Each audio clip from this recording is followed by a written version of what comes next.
Alright, so as of right now, we're fucking streaming. Hey, alright, just so everybody knows from right off the bat in this stream, we're bad boys. Yeah, I'm a tough bitch. Nice to meet you.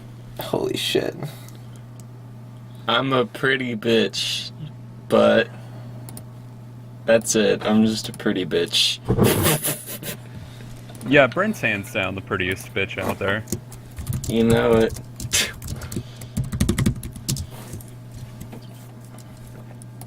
Oh man, I thought there was more in this. Haha! I don't know. You just don't have any alcohol. Look at me, I'm already making noises like Will Wheaton.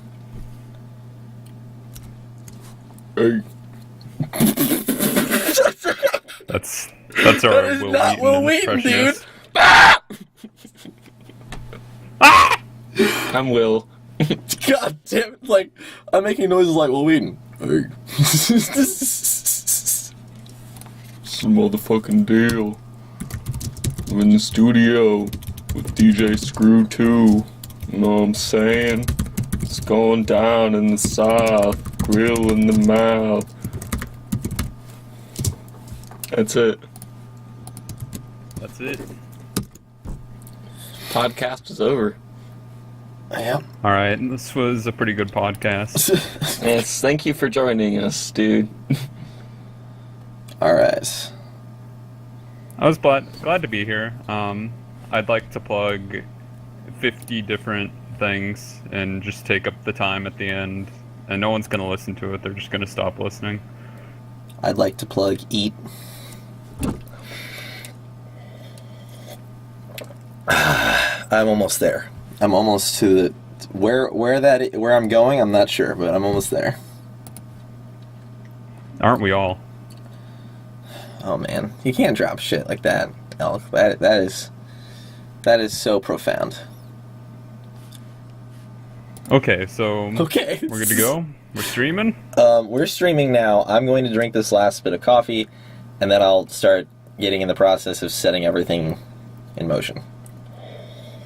All right, take a nice shot of coffee. I'm not like I would say like if you hear us, dying. Like if you hear like sounds, if it sounds like people are burning alive, to call the fire department, but they wouldn't really get here in time because this foam. The reason why it's so dangerous is that the way it burns, it consumes oxygen really, really quickly, and we're in an enclosed space with no vent. So, and the door's blocked. So, there would be no time. It's essentially, if there is a fire, we're dead.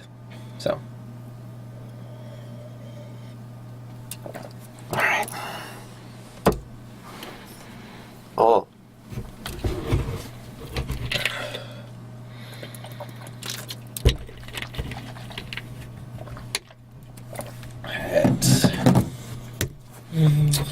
There's the hard recording. Hey.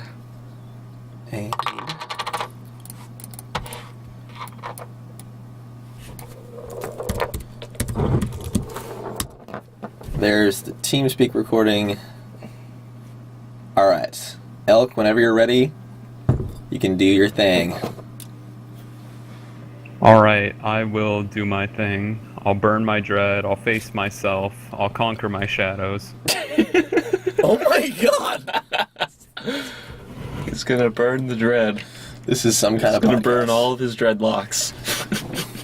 Burn the dreads away. Alright, sync 1. Sweet. Okay, well now we're ready. I'm gonna do my good old Dave introduction here. Let me just get warmed up. Piss blanket.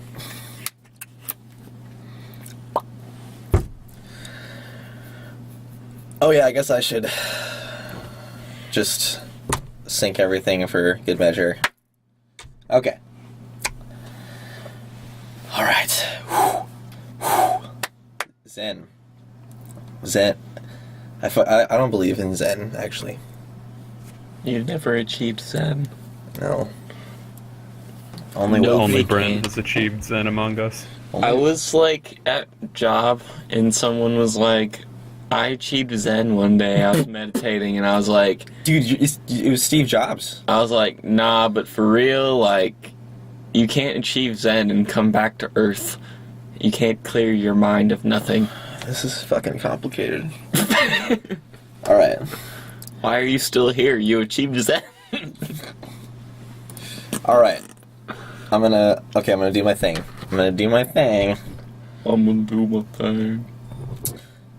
Hello and welcome to episode 4 of Drycast. Today is December 17th, 2014. It is Wednesday. Happy Wednesday.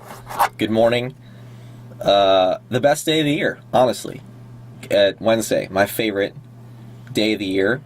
I am your host, David Blue, and I'm here with two people. You guys should introduce yourselves. I'm here with DJ Val's. Wait a second, DJ Valspar. There you go. What's the deal? I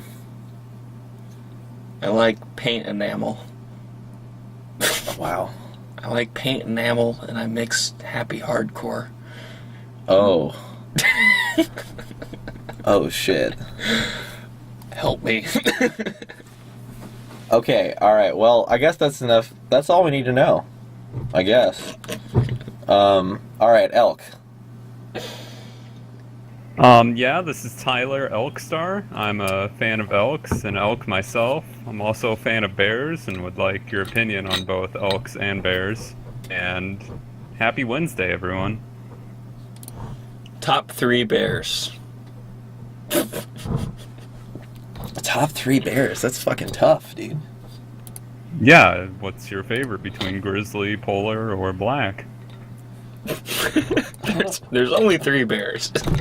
I don't know anything about fucking bears, dude. Well, fucking educate yourself, alright? I'm sorry, I'm sheeple.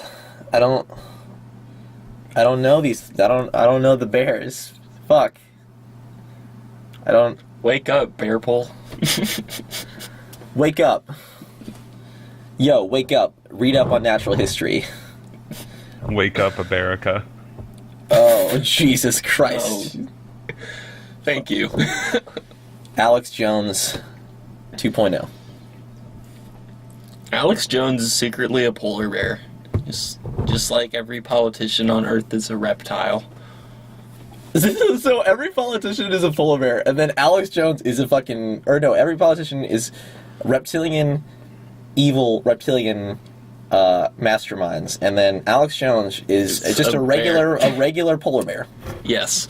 Among reptilian masterminds. I mean, it's no wonder he's so pissed.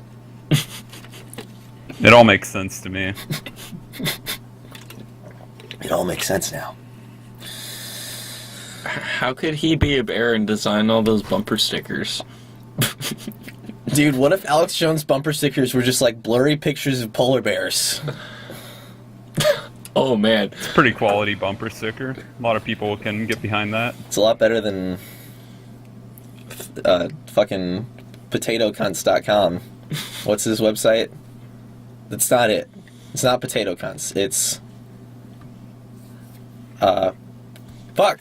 It's tech war, cyber. What's Alex? Okay, I've got Google right here. I'm gonna solve this. Infowars.com. It's okay. So, huge correction here. I said potatocunts.com originally. It is not potatocunts.com. It is infowars.com. No potato cunts. How did you mix up those two? Potato cunts? I don't know. I was thinking about that today. I mean, not like actually thinking about potato cunts. I was just... those words pop into my head, you know? I'm just like, potato cunts! Just, that's what I'm thinking at work, you know? So... I mean, that's... Yeah, that's reasonable. Yeah, I mean... Potato cunts. Fuck. You are a studio nightmare. All these things are getting recorded and I'm leaving them in. I'm not actually upset. I'm just pretending to be upset because it's funny. So we're recording the help us. Okay. Sorry, Elk. We're not. My heart rate is fucking crazy right now because I drank coffee way too fast and I may die. No, that's fine. You need to unhinge your jaw next time and pour the whole pot in at once. Dude, oh shit, dude. Okay, I'm gonna do that exercise that you see in the movies, but I don't really have room. Okay, hang on. That's what you gotta do. That's what you gotta do. I'm He's ready. I just saw that. It's not weird at all. It's not weird at all. Did you hear that, Elk? The noise? Yeah, I did. It was a pretty beautiful noise. He just like opened his mouth and like shaked his hands. It was very weird. And I'm sorry. I didn't mean to scare you. I'm really terrified. We're in Studio Eat, and I am a... We're in Studio Eat, the biggest fire hazard in like a 3-mile radius.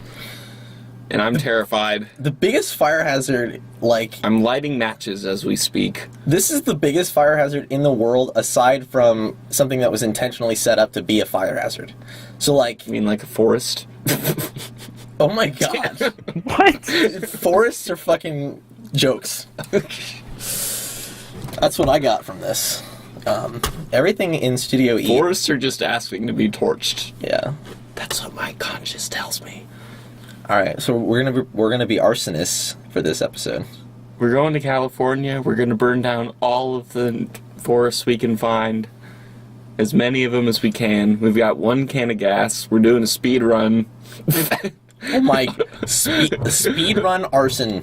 We're doing a forest fire speed run. GoPro forest fire arson speed run. We're like Ken Block. We're the Ken Block of arson. This is so much. Alright, but are you going to be tool assisted or what? What's that? I don't know. It's a speedrun term, and I don't even know what it means. I'm talking out of my ass. No. You bringing jargon to the table is always good, especially if we don't know what it means. Alright, we're doing a tool speed run. Glitches are allowed. We're sponsored by Monster Energy Drink. Let's get it. Get it! Oh, I'm already sponsored by Rockstar. I can't be a part of this. I'm sorry. We're gonna have to fight, Elk. I'm gonna fight your sponsorship. Like, the people versus Elk. We've got the Ken Block 1965 Mustang, and Elk is in a... I don't know. Is in his house. He's in his house. I'm in the turbo buggy. The Turbo Camaro. Oh, man. Alright, so... those of you joining us live can talk to us, become part of the podcast by joining the Drywall TeamSpeak. And you can find the Drywall TeamSpeak at drywall.ws/TeamSpeak. What do you know? You can also discuss Drycast, as in talk to us, by using the hashtag Drycast. Nobody else uses it, I can tell you that right now. So yeah, or you can... I don't know if I can call me up. That reminds me, I forgot to put my fucking phone on airplane mode. Alright. Well, yeah, so I was trying to remind myself to plug all this shit. Now, what if I'm someone new to Twitter? How do I use a hashtag?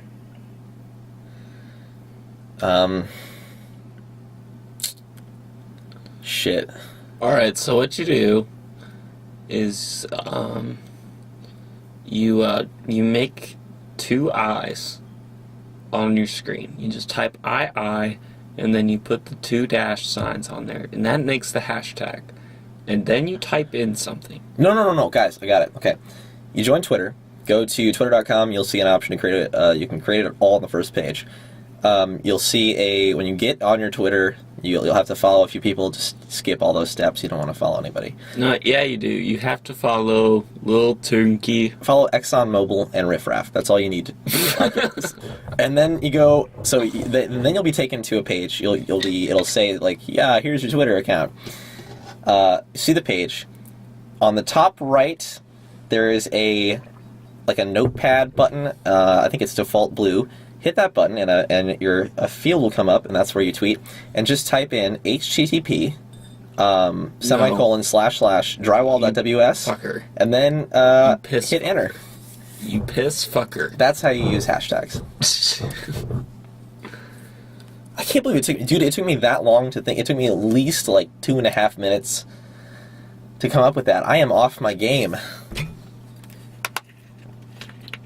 All right, well, thank you for the informative use of hashtags tutorial. Yeah.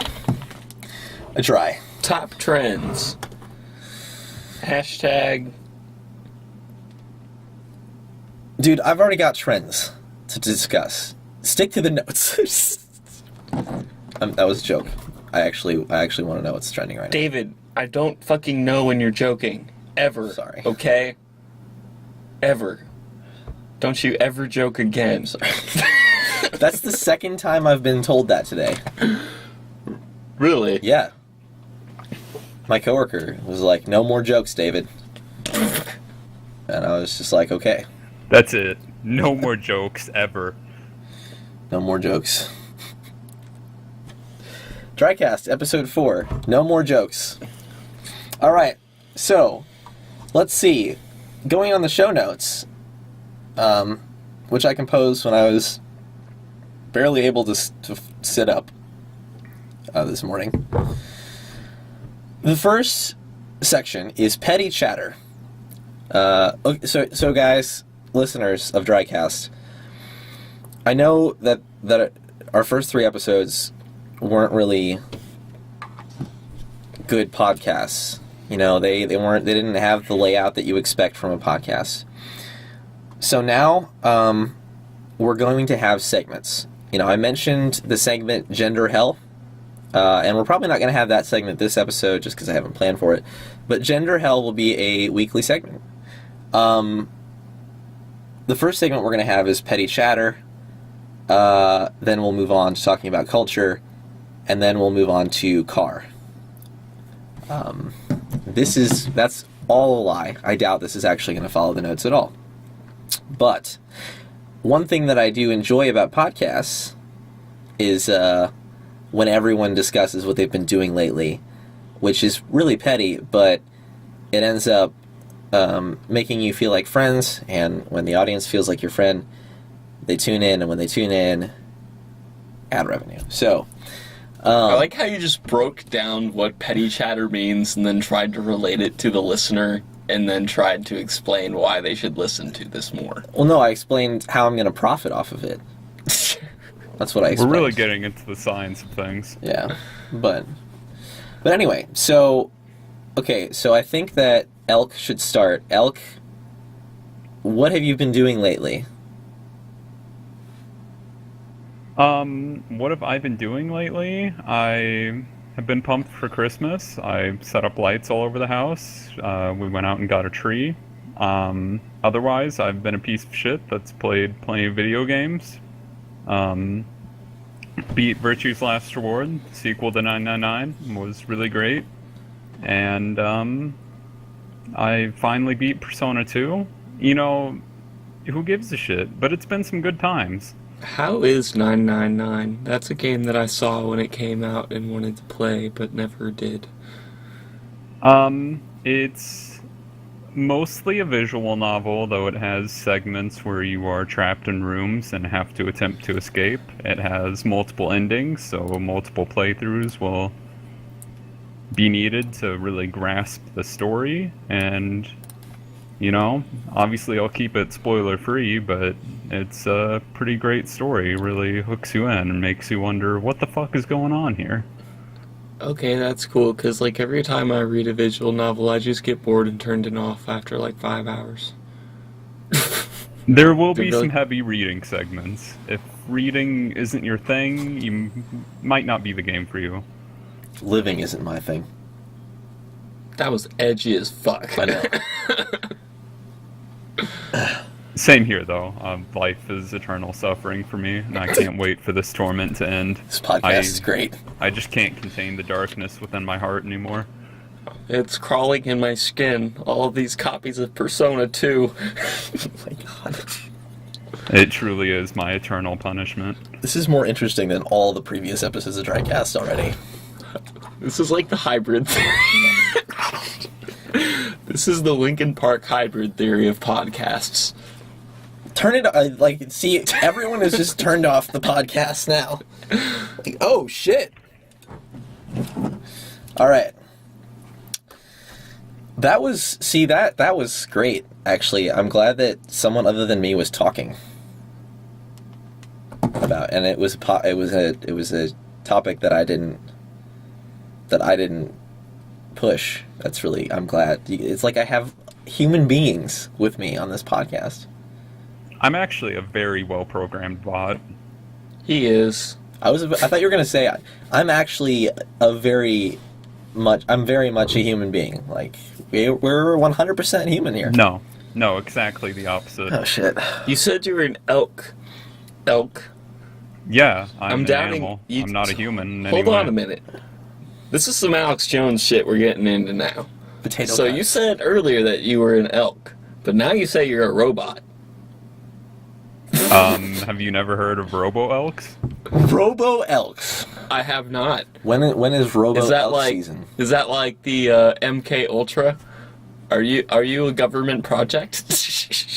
Oh my god! It's actually the GLM XKY 774. It's a new model. We have been mass produced in a factory offshore of Florida.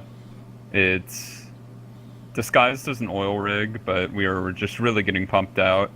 We're gonna overrun you eventually, so How many there's nano? not much point in resisting. Like, I can straight out our existence at this point, and you're no matter what you do to try and prevent it, you're done for. How many nano machines per square inch does your robo brain contain? It can compute at a quantum level of other jargon and buzzwords of sciencey nonsense. Hold on, so you can compute at a BuzzFeed level. Yes, I'm on par with your average BuzzFeed author. Computation level BuzzFeed. So you're like the top 10 adorable puppies. Yeah, I can tell robots. you the most adorable puppies. Shit, read me a listicle. The I need proof. You need authorization to access those files. Government restricted listicle. dude, I mean, all right, everyone listening to the podcast, stop what you're doing and go to fatherhood.gov.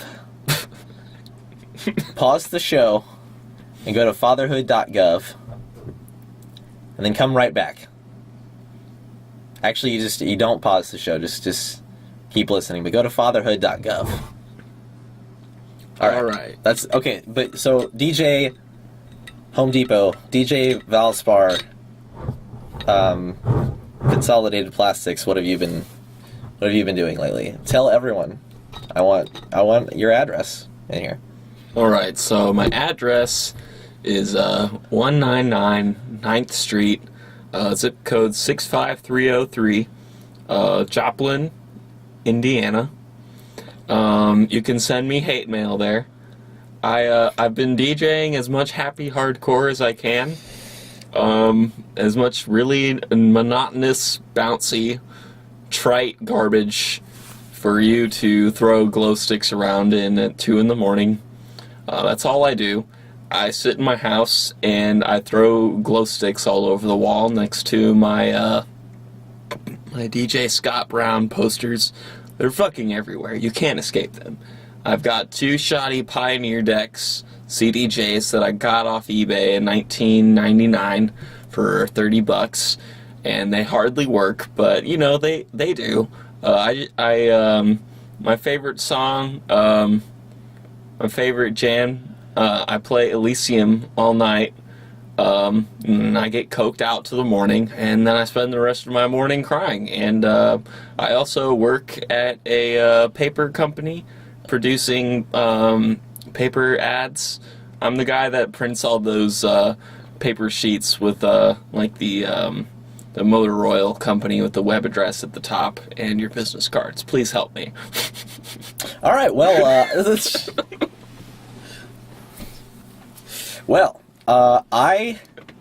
it's my turn now. I tested World of Warships. And I didn't read the end.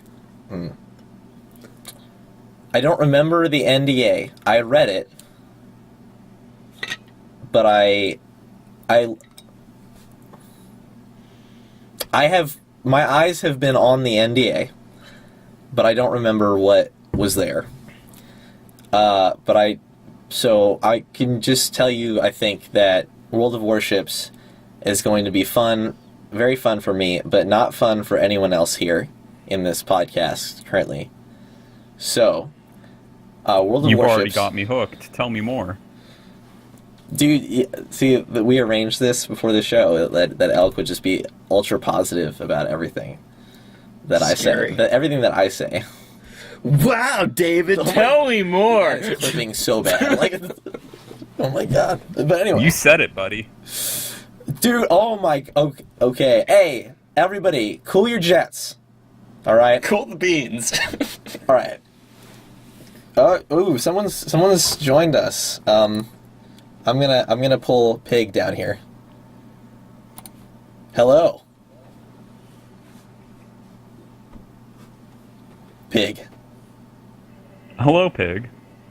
Hi. I don't know who this is. Well, it's good to know that you are on the podcast. Okay. Hi. I'm sorry, I just heard okay. Elkstar just posted... Who's Pig? Yeah. I have no idea. But, greetings, Pig. Hi.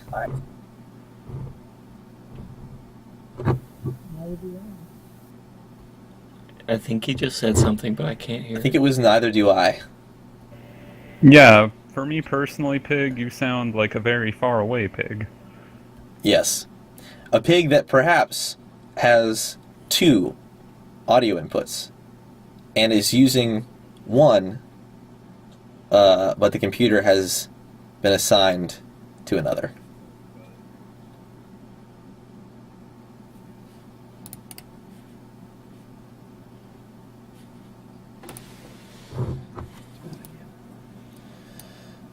Look, Pig doesn't give a fuck. He's here and he's having a good time being a pig. Pig's gonna listen to the podcast, right?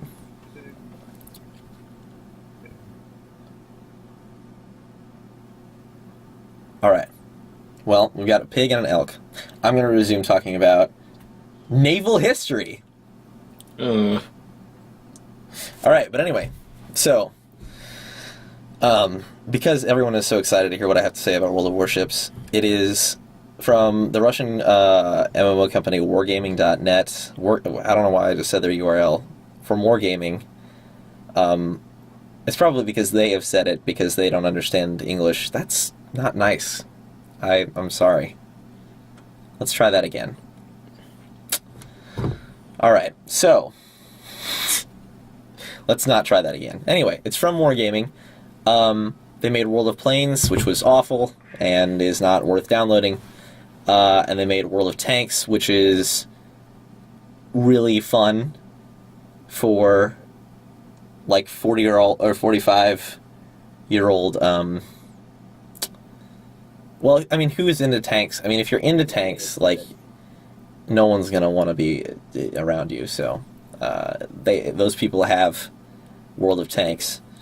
I'm one of those people, but I haven't played World of Tanks in a long time. But World of Warships is, well, it's a dream of mine because I always wanted a naval MMO, and that's what it is. It's the same concept. I mean, you can guess what it is from if you know what the other 2 games are. So is it about yachts? They're big yachts, and they're like iron. They're my big iron friends. Would it appeal to a rich yacht enthusiast? Not necessarily. It would appeal to a rich yacht enthusiast if they were also like World War II era naval warfare enthusiasts.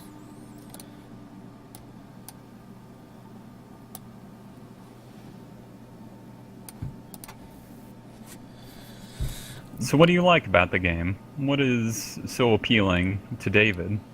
I don't know if I can tell. Can I tell you?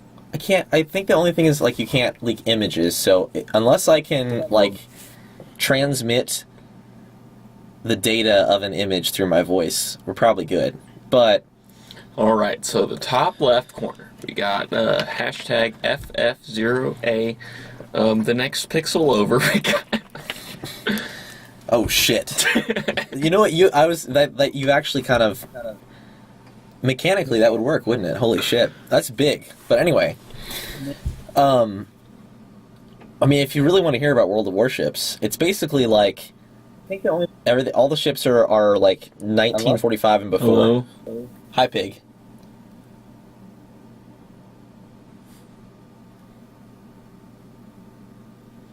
So I think,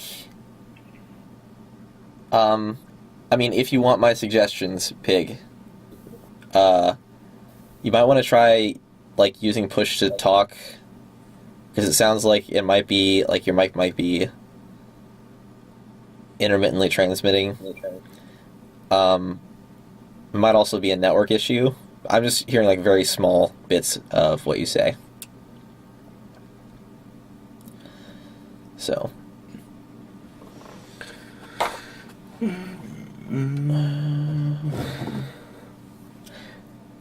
Oh, well, pig left. World of Warships. I'm gonna send that to him. World Oh my god! Warships. The next trailer, you just hear the World of like. World of Warships. This is what Americans want. This is It's very appealing. yeah. Americans want DJ Valspar. Happy hardcore. And That's the fire you're starter. gonna be consumed by flames.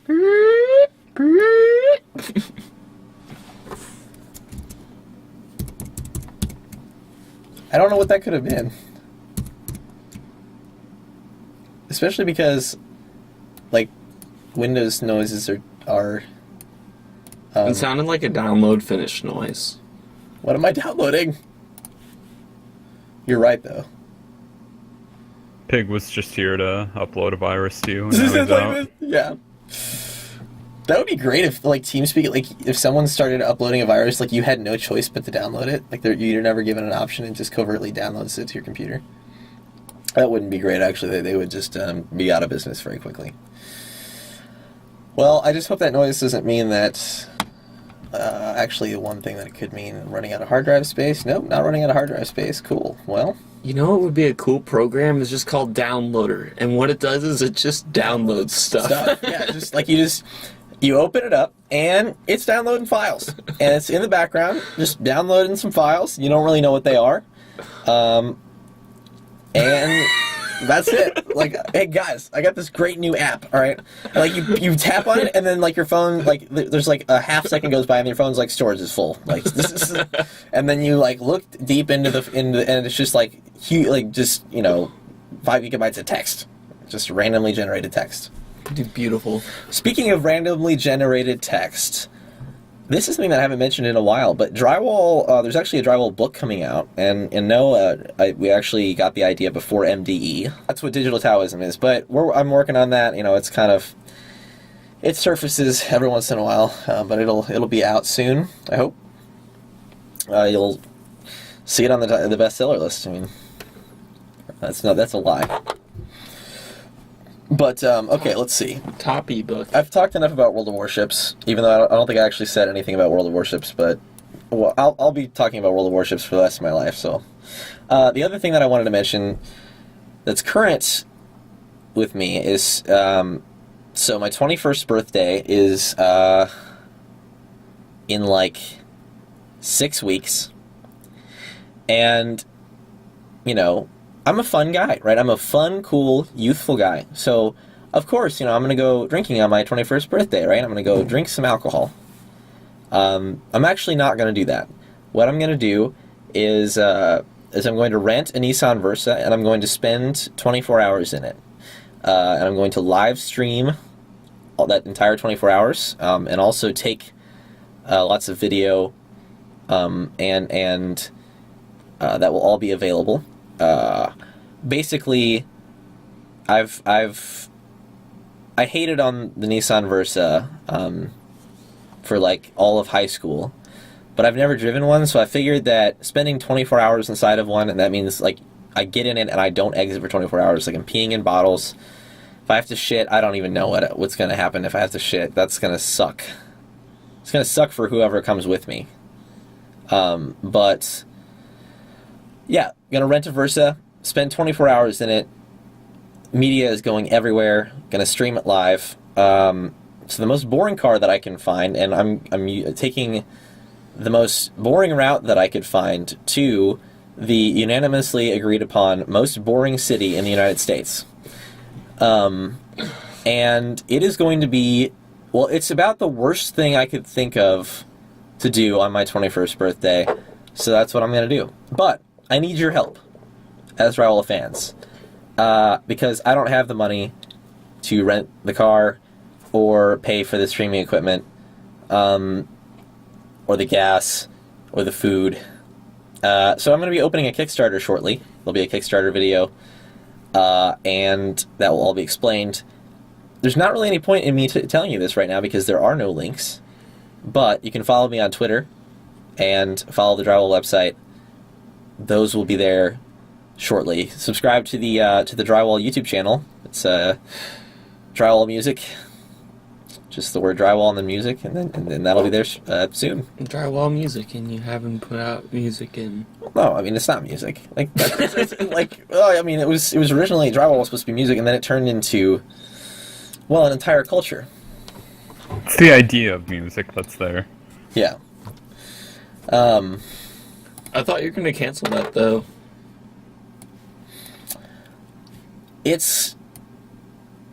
I haven't started the Kickstarter. I haven't done what I need to do it, and also it would have to be like the day after my birthday. But I want to do it still. It's probably not going to be on my birthday, which sucks because that's kind of ruins the fun. I mean, I know of a 5-speed Versa you could rent for 24 hours. But I mean, how much would I have to pay for that? I don't know. Just gotta show up and be really enthusiastic. I mean, if you could, I really want to drive your Versa. If your dad is okay with me driving the Versa for 24 hours and peeing in it, I don't think he'd be okay with you peeing in it. What if I peed into a bottle? No.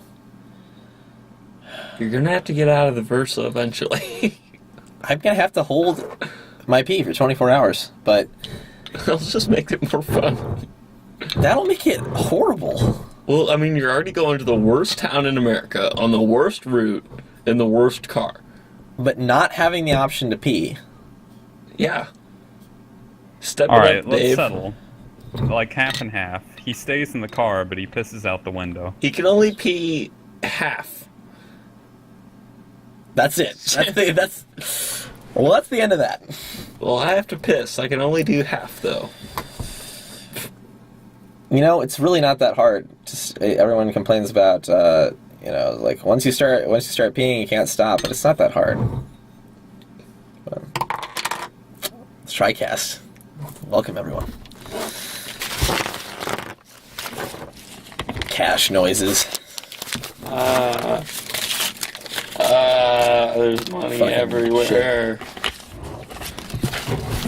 Elk, thank you for putting up with us.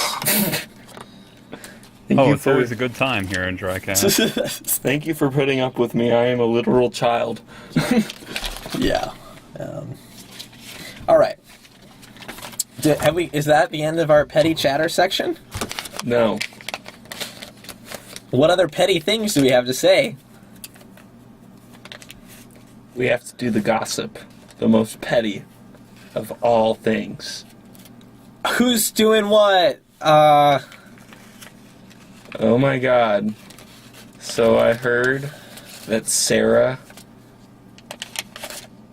got a B in her chemistry final. Oh, That's it. who's that? So, Who's that? Oh man. Ah! Welcome to Drycast. Screaming Piss and fuck. money.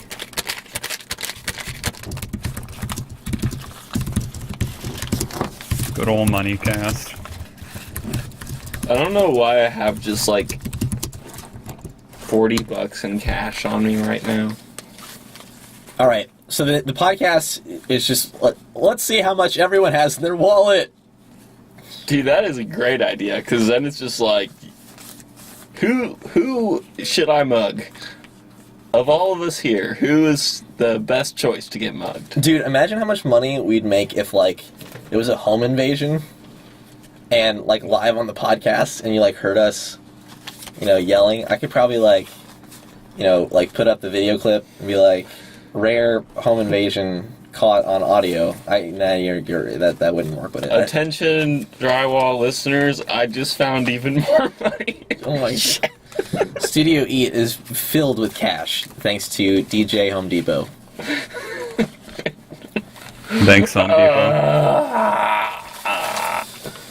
All right.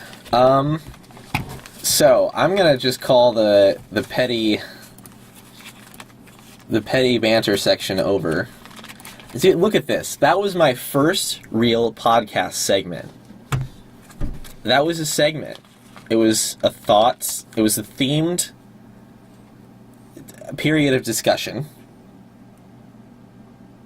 All right. I'm happy about that. But the next segment is culture. So I think this is this isn't really. I don't know why this is under that. This should be under petty chatter, I guess. So DJ Lowe's and I went to a Little Debbie show. Little Debbie came to our miserable little town a few days ago, and well, I say that I went to the show, but I showed up at like the last 5 minutes because I ended up having to work late, but that's not the cool thing. We went to Waffle House afterwards, and just sitting in Waffle House, we're the only people there. And I look up, I have a view of the door, and Little Debbie walks in. Geez, that was painful. And she, looks around, makes eye contact with me. I scream internally for the next 2 hours after that. And then, she came in with an entourage. But more or less, the story is, Little Debbie came in to Waffle House while we were there, and we were neither of us were in a physical condition to talk to her, so we didn't. Yeah, I was pretty tired after the show. I hadn't slept in 2 days, and I was tweaking. I actually drank a bottle of Delsum and just went to the show, and I basically just sat there the whole time through all the openers, and listen to whatever Columbia has to offer on the hip-hop front. Which, I don't know. There was one rap group that showed there that was pretty good. The opener guy sounded like Eminem. Then there's the group. And then there's this other guy who's signed to Young Money. And I didn't really pay attention to him much. His name was Kasky. And I guess he was okay if you listen to, club music. But his DJ was really good. And, yeah. I think the most awkward part of that whole Waffle House thing is that, I was talking to, one of the rappers there, his name's, Chi City, and I, got his phone number because, I told him I DJ, and then, he made eye contact with us. And I was just oh, shit. And I was about ready to go up and, talk to them. And then David was dude, I'm going to plug drywall. And I was I was joking. Well, I couldn't tell. You were freaking out, man. I was like, oh god. When I lose emotional control, I fall back on advertising. Of course, It's it's a natural instinct. It's my one constant. Advertising. But it's suffice it to say, I have not lost emotional control like that since I was 5 years old. I became Like, that's really all I have to say. Yeah, that is the thing. I mean, She is the most entertaining of anybody coming out of the Bay, bar E40. And I don't know, she's got the best beats, and her like raps are really entertaining, and her personality's really funny. But like, yeah, I mean that's why I listen to Lil Debbie. I grab every release. Yeah. Well, you two truly got culturally enriched, and what a wonderful experience. Definitely. I mean,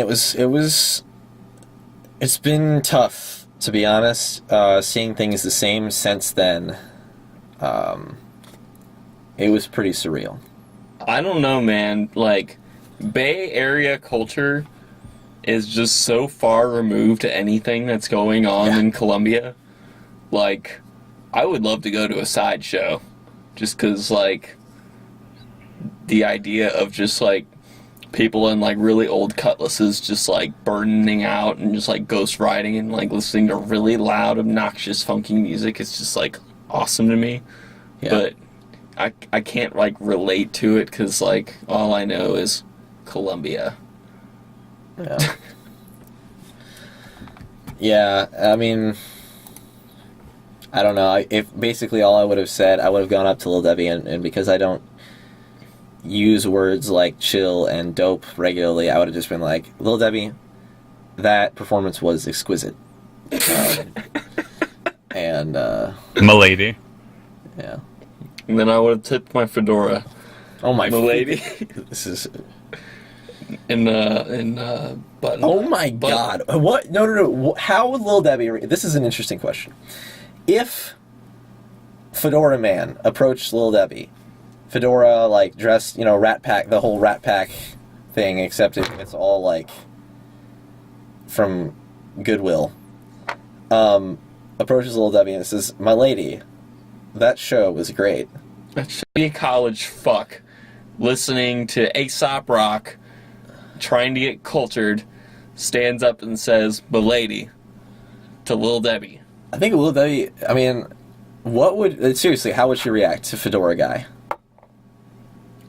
She'd never come back, I can tell you that. She would never come back here. I know for sure that I can't say what she would say, but I know if Fedora person, like, came up to me in any way before they even said "Milady," I would just be like, "Please leave." Lil Debbie, just please leave. Yeah. The Fedora Man is an interesting character. Not really. I've seen No, enough. it's not interesting in the actual concept of it, but like I've seen how enough. it was made. Just I've seen enough of Fedora Man. everything gross about society Yeah. that you can think of. I mean... Cheeto grease in the beard. Jesus I gotta Christ. say, it's lived up to the stereotype. I've seen fedora fuckers out and about, and they really do live up to being that person. Yeah. For real? They even have like fedoras and shit? I have straight up, and of course in a GameStop, seen someone full-on ponytail, fedora, and trench coat. Oh dear. And this is gonna sound so made up, but I'm in line for Metal Gear Rising Revengeance. It was on its day of release. I was pumped to get it. I'm stuck behind this guy. To top it all off, he's with his fucking mom. And Oh. he's asking her if she can, like, lend him some extra cash. So, like, this is the part where it's gonna sound like I'm making bullshit up. The Angry Birds trilogy on Xbox 360. Like, The worst question that has ever been asked. Mom, will you lend me some cash to buy the Angry Birds trilogy? Mom, all of this was just the perfect storm of shit while I'm just waiting in line to go play Metal Gear. See, I just refuse to believe that Fedora Man exists. There just can't be a creature so despicable. I bought a fedora. I wore it for like a day. No, but like, you're not Fedora Man. It was embarrassing. Like, it was funny at first, and then I realized people are seeing me in this. Yeah. On the real, if you have a fedora and you have your hair in a ponytail, and you're not in the food service industry, if you are a dude and you have a ponytail on, please just cut your hair. Please, just cut it all off. Just think like ignite. That's. I probably shouldn't say that word in Studio Eat. Ignite. But yeah, but it is that dangerous in here. But yeah, you want to ignition is what I'm thinking of when I'm here. Because like the ponytail says, I want to have long hair. I just don't want to deal with it. And if you don't want to deal with having long hair, you should just cut it all off. Yeah. Yeah, just do yourself a favor. You'll look more attractive. I will personally find you more attractive, random listener with a ponytail. Yes, random nerd with the ponytail, cut your hair. The elk standard. Cut your goddamn hair. And I'm saying that, and I had my hair in a ponytail earlier today. Yeah. Because I had to. Fedora. That's really all I'm missing. Yeah. No. I'm not Fedora Man? I don't know, man. I don't know. You're the Fedora King. I'm the Fedora Princess. Oh, shit. Fedora Princess. Alright, we've dealt with Fedora Princess. That one's off the list. Have we talked enough about Lil Debbie walking into Waffle House? Yes. Okay. So, next up, the hashtag millennial history. Alright. No. Oh, no. So, Drycast, being a podcast for millennials, by millennials. I feel like this was something that would be relevant to discuss. You know, we are the sort of cool council. We decide what is and what isn't cool. And the hashtag millennial history had so much potential to be funny. Like, it just did. I can't give you a good joke because I don't make jokes anymore as of today, but the jokes that were all in the top section on Twitter for millennial history were not good jokes. I'm looking at some right now. Fireside Snapchat. Clever. The Braulocost.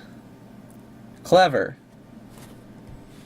I don't know what that means. The snap scene around the world. Clever. None of this is making me feel anything but self-destructive thoughts. See, but you're not a millennial. I am a millennial. But you're not the millennial. Well, I'm not Will Wheaton. When like an old person in their 40s says millennial, they mean like the kind of person who's just taking Instagram selfies all day and I know. posting. So like, I mean, unless you're doing that. I am. I have an Instagram account, and there are at least... Tyler, help us. Are you a millennial? There are at least 3 selfies on that Instagram account.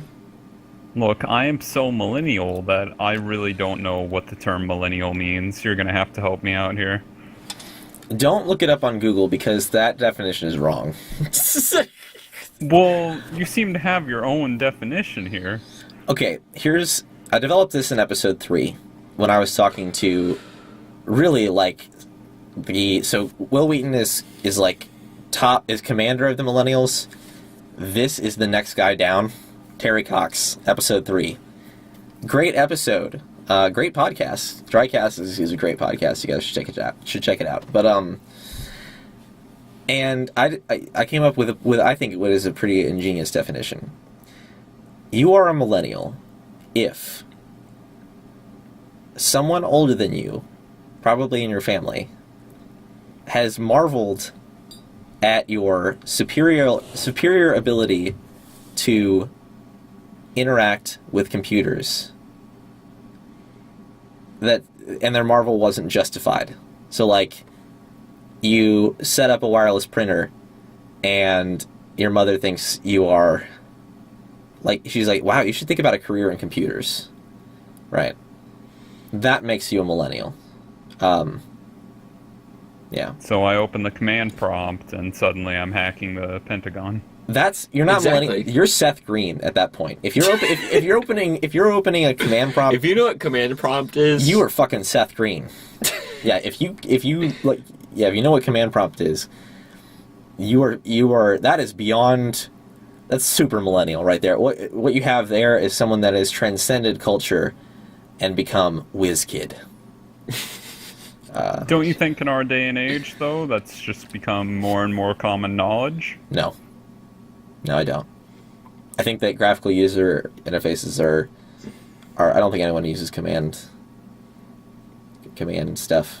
besides like people who get distracted by the graphics on an interface, people who program. Those people, like, but that's the thing is, at that point, that definition falls short, because then you actually are entering into, like, this is your profession. I'm talking about, like me.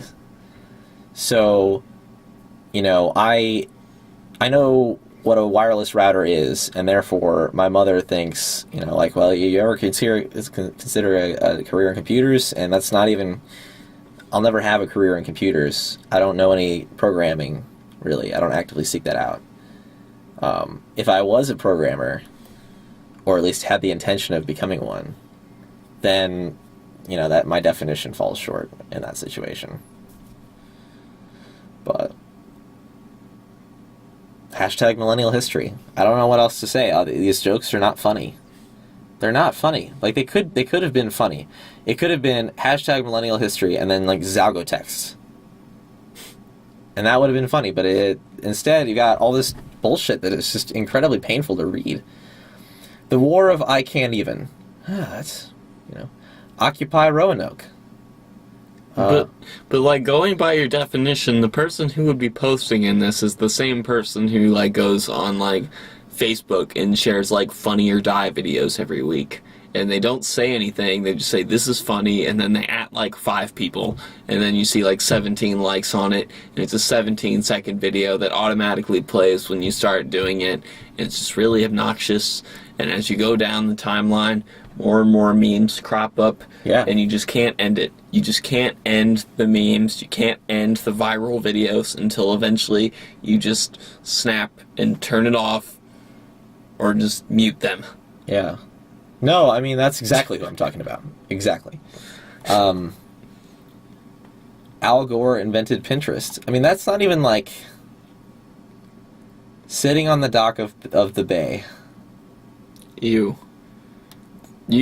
debut of MTV. Hashtag millennial history.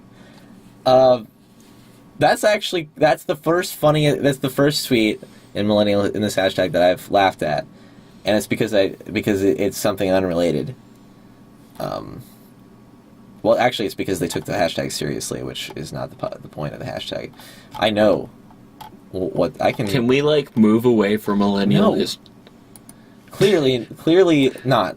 Clearly not. There's a rage. Okay, let's let's have a. Should we continue millennial history, Tyler? I don't know what there is to discuss, really. Yeah, I was gonna make something really profound when I put that in the notes, but right now I am struggling to maintain consciousness. So, well, there's something for the hashtag. Struggling to maintain consciousness. Hashtag can't maintain consciousness. Hashtag struggling to survive. All right, next topic is fitness trackers. So I'm David Blue, right? I'm a tech guy. I keep up with the tech industry. I go to Best Buy at least once a year. I know about things in the tech industry. I am a millennial. I know You're a millennial hyper being.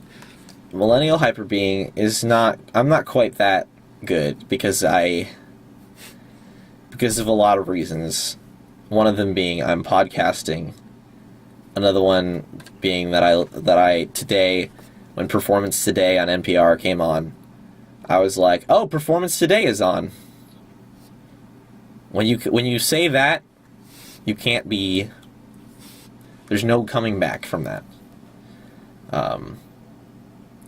But anyway, fitness trackers are these devices that Bluetooth data to your phone, and you can have apps, and they're like really advanced pedometers that also measure, a bunch of other stuff. And they're fucking pointless in every way. They are useless. They're inaccurate. And you should stop exercising anyway, because it's a waste of your time. And they're awful devices. They're just wastes of money, and they sort of crept up on me. I hadn't been to Best Buy in a while, and I saw one of these things. Yeah. See, but like the kind of person who buys a fitness tracker is someone like my mom, who We'll use it once. No, they're like the kind of person that wears it all the time, and it beeps when they walk like 10,000 steps, and they're just like, yeah, I walked 10,000 steps, and they You probably brag about actually it. walked like 9,300. Well, that doesn't really matter. That matters. See, my dad also has one because he's got like high blood pressure, and when you see, that's like the real reason why fitness trackers, like, they're trendy now, because people are like, I walked so and you can like put, that doesn't matter, but like, I guess the reason for them is for people who actually need to walk like 12,000 steps a day, exercise for 30 minutes. I can see the point in these fitness tracker things. I just don't get the whole social media interaction that you would have with it. Yeah. Yeah. I'm 9,300. It's just... Yeah. It's just not accurate. It's unacceptable. Until these things are hyper accurate and they know when you're pissing, I'm condemning them. I don't know what that isn't. Well, I don't know what that means, but for the listener, but I condemn fitness trackers. Elk, do you have anything to say on fitness trackers? No, nothing crazy. I mean, a fitness tracker is a fitness tracker. It's got my promotion for sure. I don't know in any way that you would be interested in owning a fitness tracker, Elk. Like, there's just no reason. No, I'm gonna go get one. Fuck you, Brent. Well, fuck you. Buy the special Brent edition fitness tracker that's going on sale tomorrow. Oh, okay. Where can I find it, and how much is it? Alright, it's on CircuitCity.com. Just search up Brent Fitness Tracker. Search Brent in Circuit City. It's neon green. You'll have to go to like with a throwback website. Isn't Circuit City out of business? Don't ruin my joke, Dave. All right, edit that out. That's how underground it is. You really gotta search for it. Yeah, you gotta open it up on web history, or the web time machine thing, and you have to pull up Circuit City in 1995, and you have to search Brent and Fitness Tracker. Let's do it. Oh no. He's got it pulled up.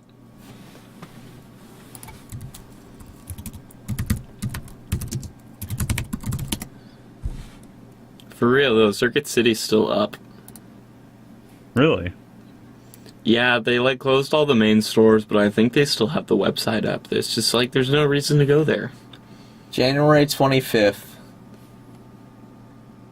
1999. There's no search field. There's nothing left. Circuit City. Incredible. There's nothing left. Let's go a little bit farther into the future here. I remember when Circuit City closed down and I tried to go there for, like, some deals on, like, CDs and stuff like that, but, like, literally everything was cleared out. Even all the video games. Even the, like, video games that nobody wants.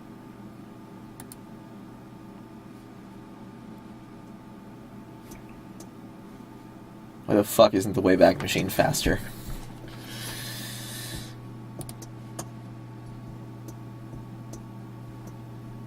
Oh my god, we've actually got fucking feedback. Thank you, Twitter friend Orga. Thank you, Twitter friend Sad Compass. Cumboy Omega. It says that his mom used to do that in the 90s. Which makes that you may be a hyper millennial. Dude, that's like some pre-millennial shit. Holy shit. We're in the post-millennial. No, era. we're not. We're almost there. I'm actually sub-millennial. Oh my god! Sub-millennial. Okay, well, Circuit City is not coming through for me right now. Fuck this shit. Just search circuitcity.com. No, Pull it up. like seriously, like they're gone. Oh, I guess they got bought out by Tiger Direct. Defunct in 2009. Defunct. I like that word. Defunk. Taking James. G-Funk. It's like the Warren G of tech news. The Warren G of consumer electronics sales. God damn it, that was... Well, that's as good as it's gonna They get. call me folks. the Nate Dogg of Newegg. Oh my god. Wow, incredible. That's it, folks. You might as well just turn it off now. See, our next topics are cars. I don't know. Gee willikers, what's a car? Oh man. Okay, so it's got a wheel. It's got to have more than one. No. You can have one wheel. It just has to have a wheel. It's got a wheel, it's got to move. So if you've got a circle and you just throw it down the street, you've got a car. Yeah. Alright, what if I were to just grab a donut and roll it down a road? That's a car. baked car. Sounds good. It's a car pastry. Yeah. Okay, I saw it. anything will do? Like, bagels, pizza... Yeah, you just order Domino's. Throw a pizza down the street. Request that they just don't cook it. Your pizza delivery boy gets there. He has to be there in under 30 minutes. It's a law. He has to be there. He's underpaid. He's getting paid $2 an hour. You don't tip him. In fact, just take his money. I mean, he deserves it. And just roll the pizza down the hill. Alright, so just mug him. Yes. I am advocating mugging pizza boys and throwing their pizzas down hills. Fuck them. Fuck pizza delivery drivers. Call All up right. Domino's and be like, yo, I need you to not cook the pizza. You had the fucking nerve to pull up in that Ford Taurus. Now you're getting bombed. Alright. So. I was at a grocery store today and they had donuts there that were like Christmas themed. And they were like marshmallows everywhere. There was one that they had like the Santa design and it was just like a ridiculous amount of frosting and I almost just bought it because it was just like an inch of just like cake frosting on top of a donut. It's disgusting. I know. Holy shit. That's... Damn. Yeah. I actually made sugar cookies the other day, and I had a couple in the shape of an elk, so there's that. Oh, man. That's cool though. You know what's great? When your Twitter handle starts manifesting itself in real physical objects in your life. Yeah, you slowly just become your little internet identity. Soon you will be Elk Taro Elk Star. Oh. True. Elk Suge. Elk Star. Anime Princess Crew. See, what if we got Dr. Kohaku to come on the podcast? That would be impossible, but just think about it. It'd be pretty cool. Has anyone ever heard her voice? No. No. I have to get her on. You're not going to be able to do it. Just think about how much... It's literally impossible. Just think about how much publicity it would get if... The Anime fact that Princess it's so Crew. Impossible is what's so intriguing about it. Yeah, that's what I'm saying. Like, I need to talk to Dr. Kohaku sometimes, and I don't even have any reason why. Like, she's need chill, to talk. But that shadow of mystery, like, I need unveiled. I need to talk to Dr. Kohaku. I know, like, nothing about her except I mailed her the Ruby Falls tape, and she posts on Twitter, and I'm not gonna... Next topic on Drycast. Email. Email. Going straight into email. Oh my god. And with that, we're going straight into email. Right into my inbox. Oh. Hotmail legacy. I should mention that in order to send feedback to Drycast, to us, talk to us via email, be sure to send an email to potatocunts@drywall.ws. Don't do that right now because I haven't made it yet, but I'll probably make it in a few days. By the time this podcast is out, you should be able to send an email to potatocunts@drywall.ws. Just, what do you think of the show? Yeah. Yep. That's it. Sounds good. Yep. I don't think I want to have that in my contacts. Like potatocunts@drywall.ws. I mean, it's as good as any email address, right? No. It's not. It's frankly the most disgusting thing I can think of. Because, like, the smell of rotten tomatoes. No. You don't rationalize it, because then it becomes it's not funny anymore. It's not funny to me because I accidentally, like, had some potatoes in my fridge, and I, like, peeled one, and it was, like, gray, and it, like, made my kitchen smell disgusting for a week. See, I've never actually seen a potato, so... What? That's not true. That was clearly a lie. Like, I've never seen a potato before, so... See, Brent, there was so much belief in your voice that he had never seen a potato. Tyler, I was trying to force him to, like, pretend that he's never seen a potato anymore for comedic value. Oh, fuck. Well, Can you draw what a potato looks like on a piece of paper? Dude, Welcome do you want me to draw it? Drycast, where Do you no want one me- ever knows when the other is joking. Do you want me to draw a potato? I will draw a potato right now. I've got some paper right here. Oh, shit. Our viewers... The new logo for Drycast. The new logo for Drycast is David, who's never seen a potato before, attempting to draw the mythical creature. It's like all other foods. It's a circle.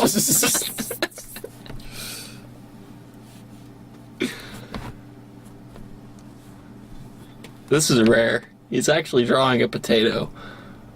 Oh, nice. I can't wait. It looks like a chocolate chip cookie. Same shit, really. Alright. I drew a potato. We might be onto something. Do you think, like, maybe they just, like, pick potatoes and just send them out as chocolate chip cookies and we just never know? I mean, like... I wouldn't... I mean, have you ever seen a real chocolate chip cookie? I may have seen one. So cookie dough is just mashed potatoes. Yes. No, there is no such thing as cookie dough. It's just mashed potatoes. Yes, it's mashed potatoes. Let's bake some fucking potato cookies right now. Let's get some mashed potatoes. I've got an even better idea. Let's just go to Walmart, find the like chocolate chip cookies, and like get like a razor blade and just like cut the seal like underneath where they won't notice it, and just fill it with potatoes.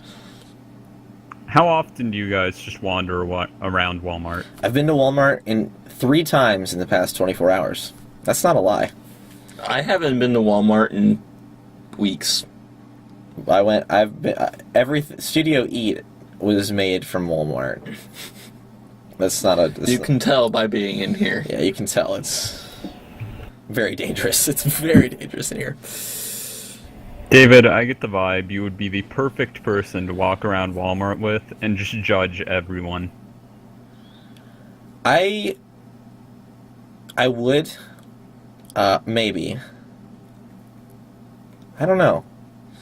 I can be judgmental. Yeah. I can have preference. If I really... David has opinions. Guys, I'm young, I'm male, and I have opinions. Shut up. I have things to say. Just... Check me out on Reddit. I don't have a Reddit. I don't know what that is. Really. It's better that you don't know. I posted on Reddit once, but I don't remember what it was like to post on Reddit. So. Yeah, fuck Reddit. Fuck Reddit. Alright. So, I don't know if we're gonna go over... I really wanted... This is mean, but I really wanted to get Caleb's reaction. Or to get Caleb to talk about the Icon Helios, which is... Well, I think, Brent, you'll like this. Maybe, I don't know. That. Oh. Yeah, so Jonathan... That's a nice Christmas ad. Yeah. So Jonathan Ward, who's, he builds things. It's inspired by the round door roller, which is a really cool car, you know. And this article says that they're going to put it on a Tesla chassis, but on the Smoking Tire podcast, I heard him mention that, well, I think they were kind of just pitching him ideas, but technically he said, yes, 2,000 horsepower diesel engine, which would actually make it interesting. But, 2,000 horsepower? Oh my god. What? This particular article from Car Magazine, which is superior to every American car magazine. It's called Car. It's a car magazine. I'm looking at a photo right now of a DC-3, and the caption is, the DC-1, inspiration for the Icon Helios. Car, you gotta get it together.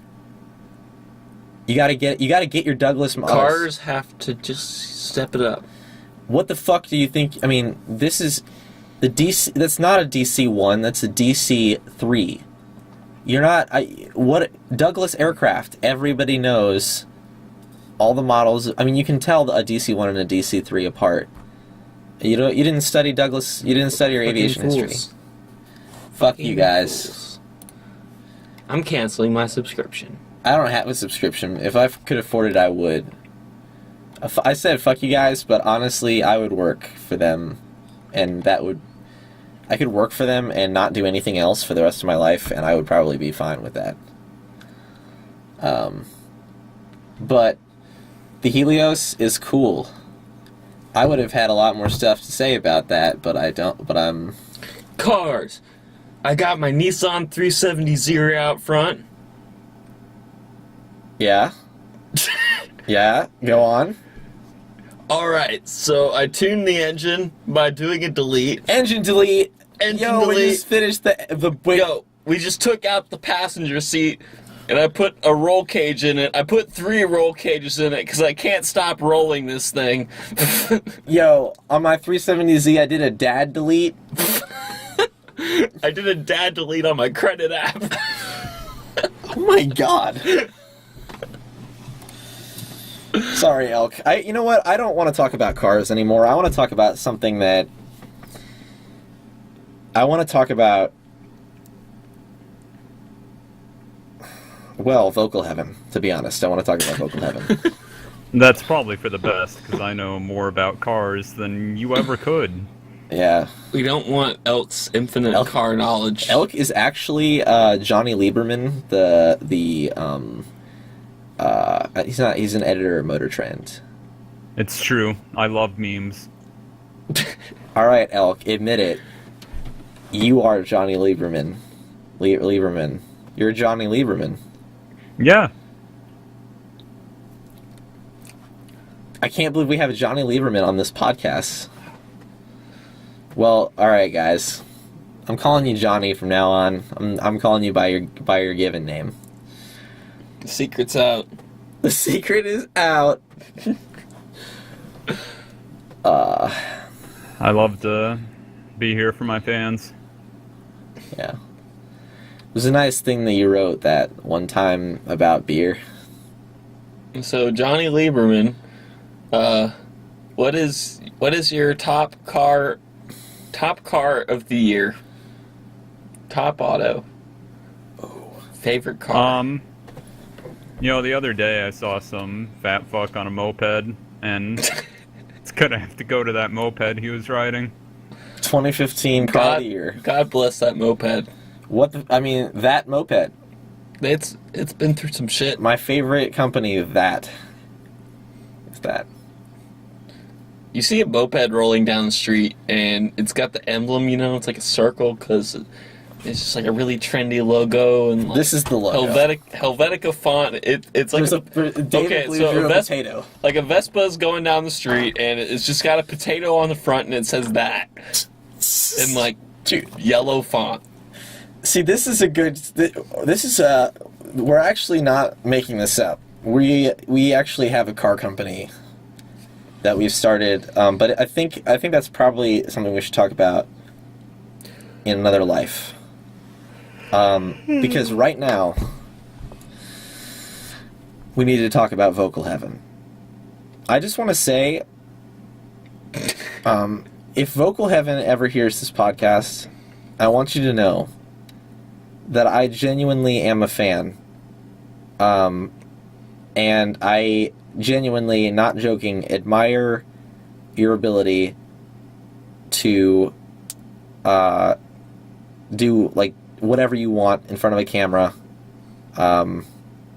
Because honestly, dude, like just making a video where you're like on your couch and singing along to Nickelback playing off a stereo, like that takes some freaking it takes some freaking spheres, if you know what I'm saying.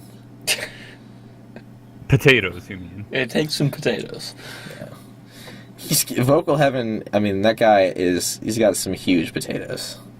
They're like borderline Idaho potatoes. I don't know anything. I've never seen a potato. I can't make potato jokes. He's got some Idaho spuds the size of Idaho. What the fuck is a spud? Is that a potato? See, I know my potatoes just as well as you know your cars. All right, Johnny. Let's talk about potatoes. More. I saw a potato the other day. It was a cube. It was just a giant brown cube. That is clearly a lie.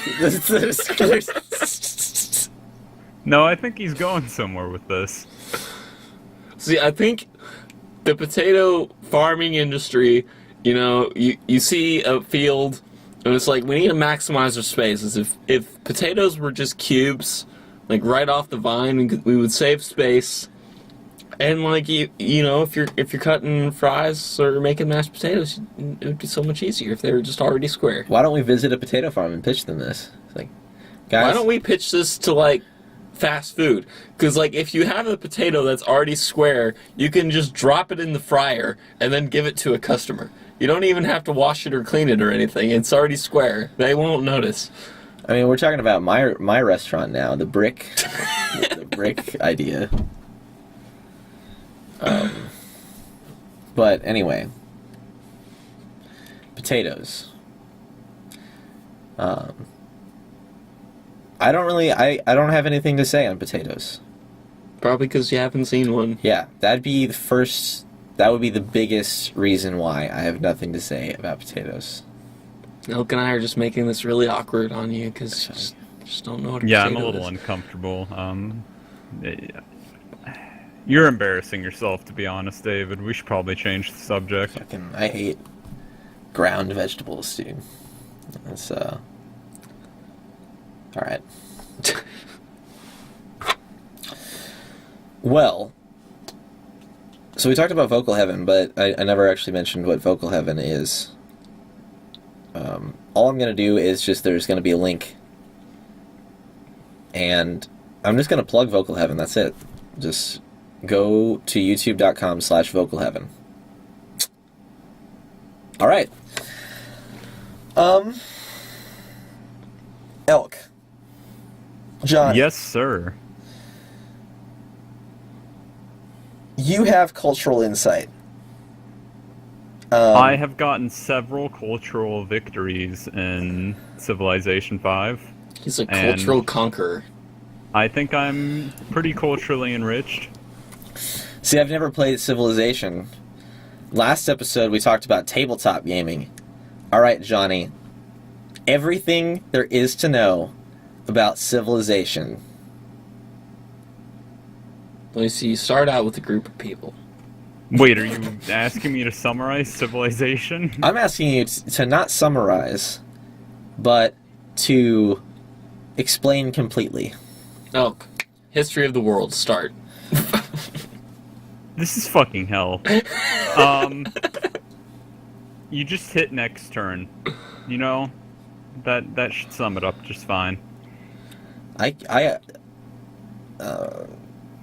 guess you might not expect it, but I feel like I know the game now.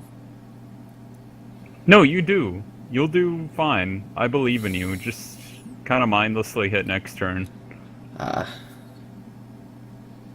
Well, with that, Civilization, completely summarized.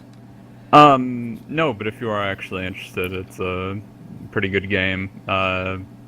You could play for what feels like an hour and maybe like 6 hours have passed. It's some strange vortex of time that I cannot possibly describe. So, basically, Civilization is a vortex. Yes. Wow. And you can buy this vortex in Barnes & Noble. Yeah, most Civilization players hang out at Barnes & Noble. You all hang out in the manga section. Sitting on the floor. I was one of those kids at like age 13. I'm just gonna throw that out there. I wasn't... So was I. I was too, but I was in the World War II history section. See, but So we just got me and Brent over there reading Inuyasha, and you're checking Getting out molested. World War II. yes, we're sitting over here reading Inuyasha, and this nerd is reading about World War II history. You are my Kagome, Brent. Aw, for real. Kagome. I don't know anything about Inuyasha, so, like, when you say that, it just goes clear over my head. That's for the best. I have no interest in Inuyasha. That's still for the best. Yes. You know, the only anime I watch is Initial D. That's it. Well, you know, if we're gonna balance it out here, I'm gonna use some jargon from the situations that I was describing. You guys are both my Commodores. Do you mean like the band? No. You mean like the computer? No. I mean, like, What is a Commodore? the naval rank. Oh shit. Well, you're the captain of We're- us Commodores. We're- Well, I'd be actually beneath. A Commodore is like a commander of a small fleet. we're Like, pretty important, Elk. it's between captain and admiral. If you guys wanted to know. Well, I know now. Next episode, we talk about Werther's Originals. You know, I don't take my role too seriously, but it's nice having a fleet. It's nice having a fleet. Quote, Johnny Lieberman. I'm going to tweet to him right now.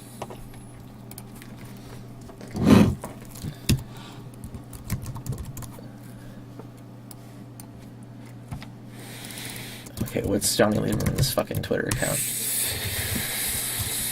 I'd prefer if you did not make that public.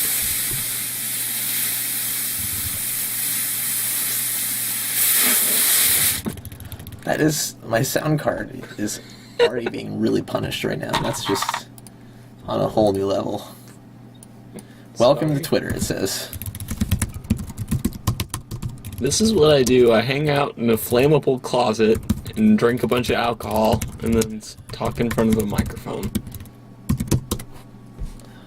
Why are you guys cramped up in a closet, by the way? Studio Eat is not a closet. I'm sorry. If you're gonna punish anyone, punish Brent.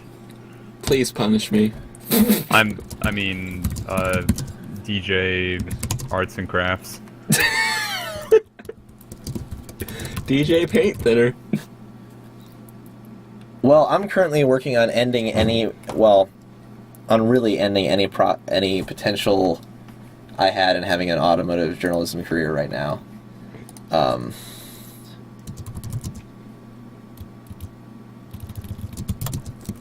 It's probably for the best. I don't think I'm gonna recommend you. Yeah, Dave. I mean, Johnny Libes just said he doesn't. I'm wondering what Johnny Lieberman's going to say to this. Like, you've made a mistake. I'm not really here. Oh, damn, you actually tweeted it on your real account. Yeah. Yeah. Shit. Yeah. Well. Send him a Lil Jon video. Why the hell not? Yo, Johnny! You ever heard of Lil Jon? You guys related? Is this your brother or what? Yo! Hey, what a coincidence. This guy's named John, too. Holy shit! You guys gotta know each other, right? I'm about to introduce Johnny Libes to Southern crunk culture. He's already there. I don't know if he is or not, actually. Johnny Lieberman knows who Lil Jon is. He is a big guy in a macho media institution. He knows who. He knows who. It'd be hard to find someone who doesn't know who Lil Jon is. You know what? I've heard Get Low. That's the song, right? Oh, maybe. Alright, let's just go with that. I've heard Get Low, but I've never seen a potato. And, I feel like Lil Jon, if he's listening, would be pretty astounded. I mean, what an amazing, people, who have heard my song and that have never seen a potato. I wonder if Lil Jon's seen a potato. It's pretty doubtful. Is he on Twitter?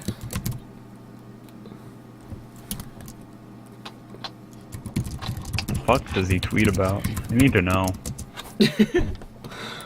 Does he just tweet in complete caps all the time? He's just constantly yelling. And whenever you pull up his timeline, you hear the beat for Snappy Fingers with E40 on it. Just like... I asked him on Twitter. We'll see if That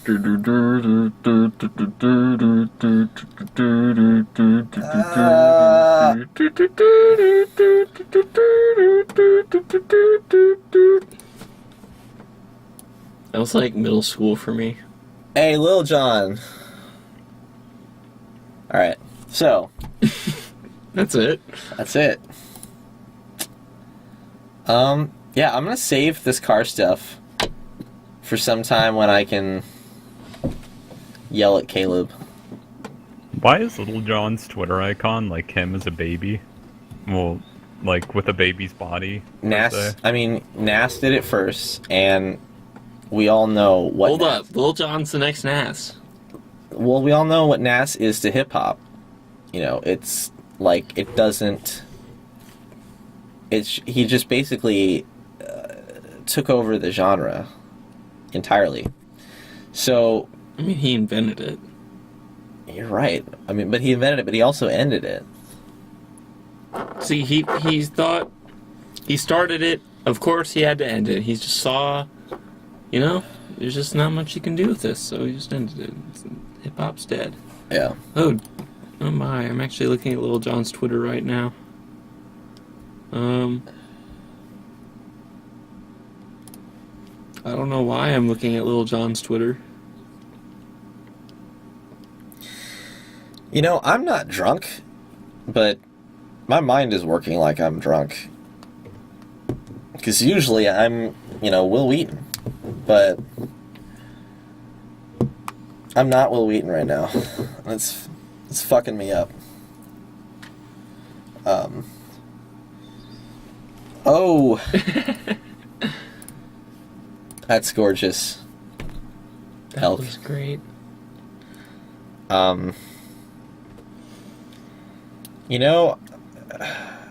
was thinking about maybe taking a break. Is everyone okay with that?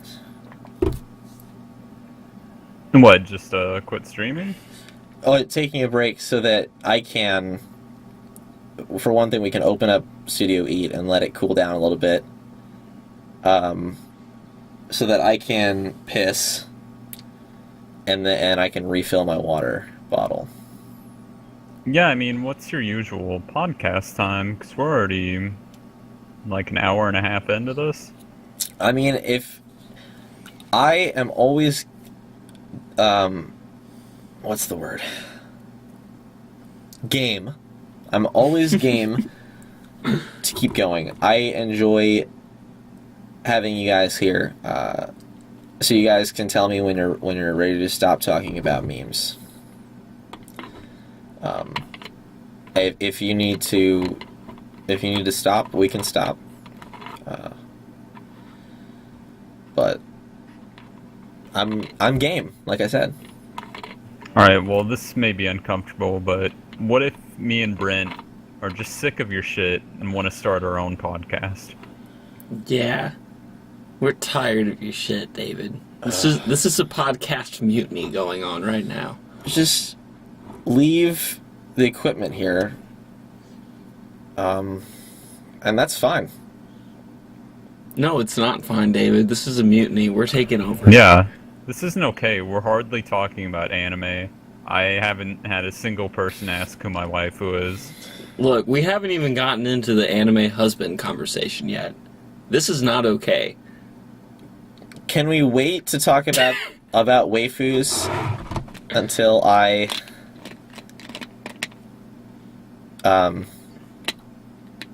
return? You think my house Bondo can just wait for you? I don't know what that means. Look, you probably don't even have the anime waffle hug pillow. You call yourself a fan? I've seen. Okay. Would you like me to talk about anime? Because I can talk about anime. This isn't going anywhere good. You should probably go to the bathroom. Yeah, you're a fucking poser, David. I've seen some anime. Alright? No. I've seen at least 3 episodes of Strike Witches. And 3 or more of Milky Holmes. And at least 1 episode of Initial D. And people think that because there's a gun in my Twitter avatar, I don't watch anime. Or because I follow Iowa Diesel Crew on Twitter, that I'm not into anime. You tell him, David. How can they misjudge you like that? It's just sad, man. Anime culture just isn't letting all the black and white people with gun avatars in. Just really excluding it. There's no room for white people in anime culture. It's the worst thing. That's it. Literally murder all white people. Yeah. All problems solved. Oh. Who wants me to tweet a picture of my potato? I want to see your potato, even though I already see it. My potato has, strangely, a URL on it.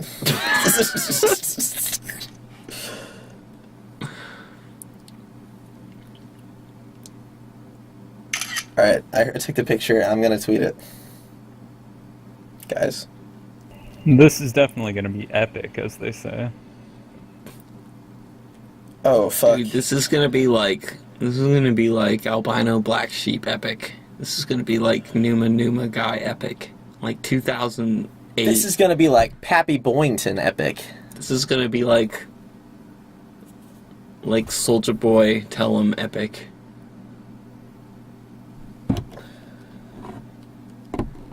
It's like when you see this picture of David's potato, it's just gonna like bring back the times when you just sat in your room on a really bad Dell laptop listening to Crank That by Soulja Boy and scamming people in RuneScape. That's Yeah. exactly what it is. It's pretty close. Alright, you know what I'm gonna do? I'm gonna go. Can you let me out? Are you No, willing? you're not, because I am the doormaster. That fucking sucks, dude. How are we gonna work this out if we start smelling smoke? Well, Tyler, should we let him out? Only we if took- he can offer you an equal amount of money that you have on hand. I mean, we've already taken over the podcast. What more could he offer? Oh, that's right. We don't have to listen to this shitter. He can go piss in the corner. Yeah, to go piss in the corner, David. I know you're down to I'm not it. sure if you can really. I'm not sure if I can describe it in words. But me pissing in the corner, like DJ Valspar would get like small droplets of urine on him if I pissed in any corner of Studio Eat. That is how small Studio Eat is. And it's covered in highly flammable material. And it's getting hot in here. Like It's very hot in here. Yeah. In fact, fuck this mutiny. I'm just gonna let him out because it's really hot in here. Okay, Elk, we'll be back. Of course, if you're still willing to, I don't know. If you're still willing to stay with us. We'll see. I have to command my fleet. Commodore Lieberman. Alright, we'll be right back. Yeah. All right. You should play some- viewers, stay tuned. We'll be running a Hearthstone tournament after this. You're still live, Elk. I'm gonna mute the mic, but you're still live. You should play some cool, like, music, some cool like waiting music. Like, I mean, like, look up Vaporwave on Bandcamp, search Vapor, and play the first thing into TeamSpeak. All right. Let me just go torrent virtual audio cable. David, and- we Alright, dude, fucking do it. Okay. I thought there's Alright. no door handle on the. We were locked in. Well, we're locked in in the other door, but we'll get that figured out. All right, guys, listeners, we'll be back. There are no listeners, so I'm speaking to the void. We'll be back soon. Elk. Yeah.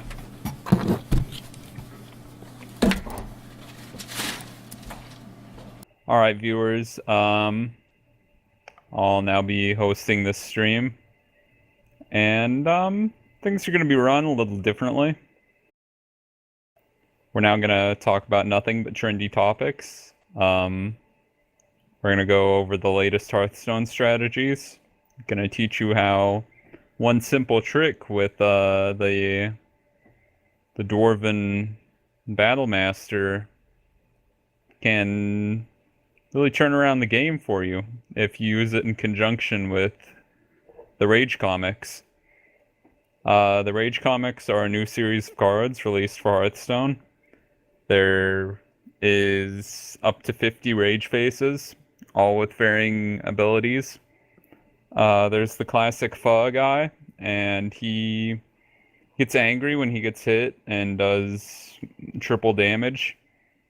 And you're going to want to use that with the Migusta face, because Migusta Man brings all the epic LOLs to the team. And no, I'm just going to have to... See, there's not a lot more I can tell you, because I have to keep these tricks of the trade to myself. So I can't just give away the secrets, you know? Because then I'm just going to get owned by you guys, because you're going to get so fucking good, because you'll have my secrets at hand. So I can't tell you. I'm sorry. But better pray to the gods if you ever face me in Hearthstone, because I'm the best there is. You can clearly tell. Now, what else can we cover? We'll also be covering the latest StarCraft tournament, where the guy with the aliens faces the other guy with the aliens, and they're going to be using big lasers to burn each other's troops. I'm going to yell a lot about it. And that's enough about video games. I'm going to get on topic with the latest TV shows.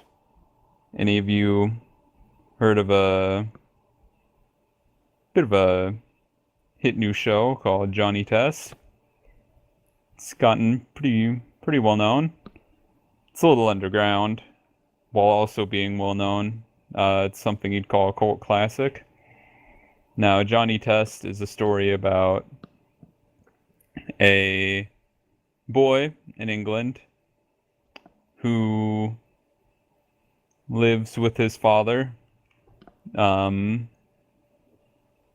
Joestar, and Dio Brando shows up and just beats the shit out of Johnny Test, and then he burns his dog Dookie. And that's about the end of the series. Not much else happens from there. So go check out Johnny Test. It's a pretty quality show. What else can be covered here? I mean, we talked about Hearthstone and Johnny Test, and those are America's favorite pastimes. So naturally, the only thing left is to talk about Steam. We all love Steam. I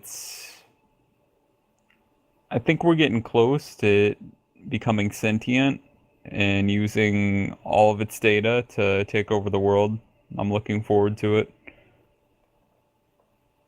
I'd like to plug Mozilla Firefox. It's a pretty solid browser. I'm not a fan of Google Chrome, and I don't care if you use it, because really an internet browser is just preference. Like, people get in arguments over that shit? Who the hell cares? So go download either. I'd also like to plug Daemon Tools Lite, because no one needs like Daemon Tools Pro or any of that shit. They all do the same thing. Might as well take the free one. I'm basically just going to be advertisements from here on out. We're using TeamSpeak. TeamSpeak is brought to you by Mountain Dew. Please don't use our competitor, Ventrilo. They are promoted by Pepsi, and we've been rivals with them for years. How about you guys go download iTunes? Even if you don't own an iPhone or an iPod or any of that, just go grab iTunes. Why not? What's the worst that could happen? Just leave it sitting on your desktop, but it'll be trendy. You'll have iTunes right there. Also like to give a shout out to Internet Explorer. It's still somehow out there among the browsers to this day. It still has updates. Yet, it has become no different than it ever was. It's truly miraculous that it's still out there and going strong. You gotta applaud it for that alone. Alright, let's check some tweets. Gonna get some live action.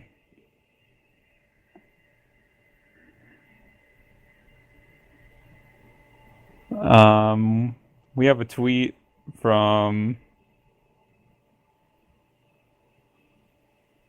Honda about how we can customize our 2015 CRV so it's exactly the way we want it, all without even leaving Twitter. So we're gonna go to Honda's Twitter and see if we can customize this car. They don't really give a follow-up link or anything. They just imply that I can somehow customize the car via Twitter, and they do not go into detail whatsoever. So I'm a little lost on this one. I'd like it if they could throw me a bone here and tell me what the fuck I'm supposed to be doing on their Twitter account. I'm a little lost here, gamers. I don't think we're going to be customizing our Honda car on Twitter today. So we're going to move on.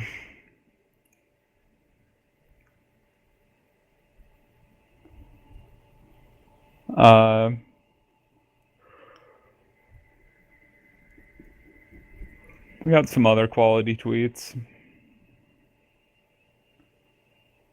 Our DJ Home Depot tweeted 5 hours ago.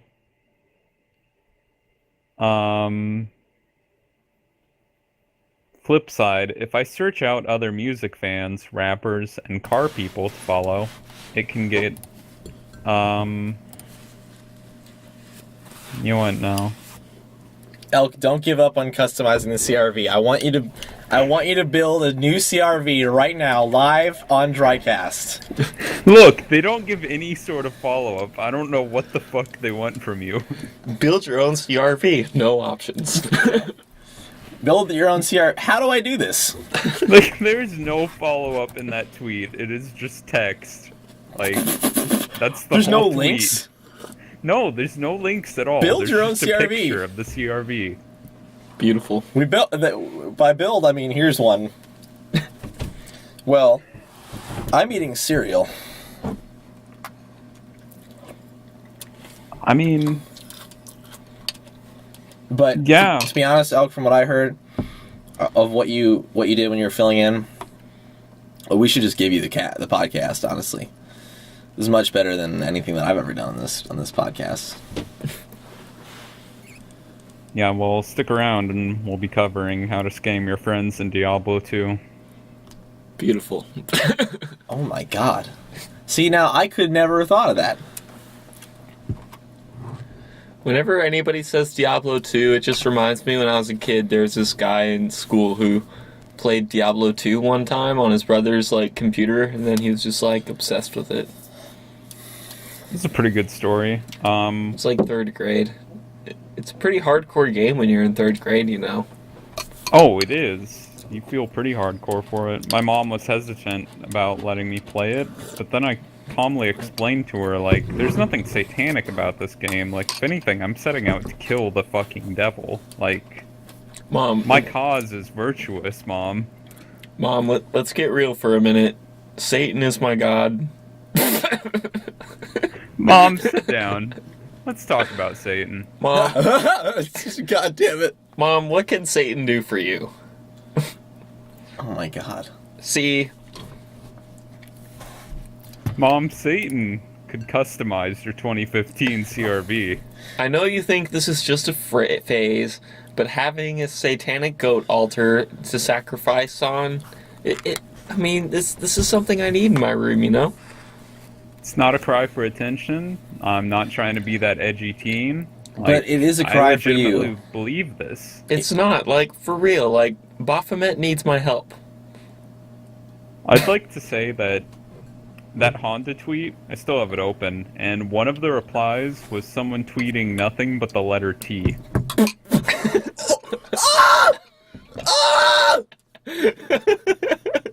Help me. That's beautiful. I want to retweet it. The next one is, my mommy has this car. Oh my. Honda ad Twitter might be my new favorite thing. Oh my god.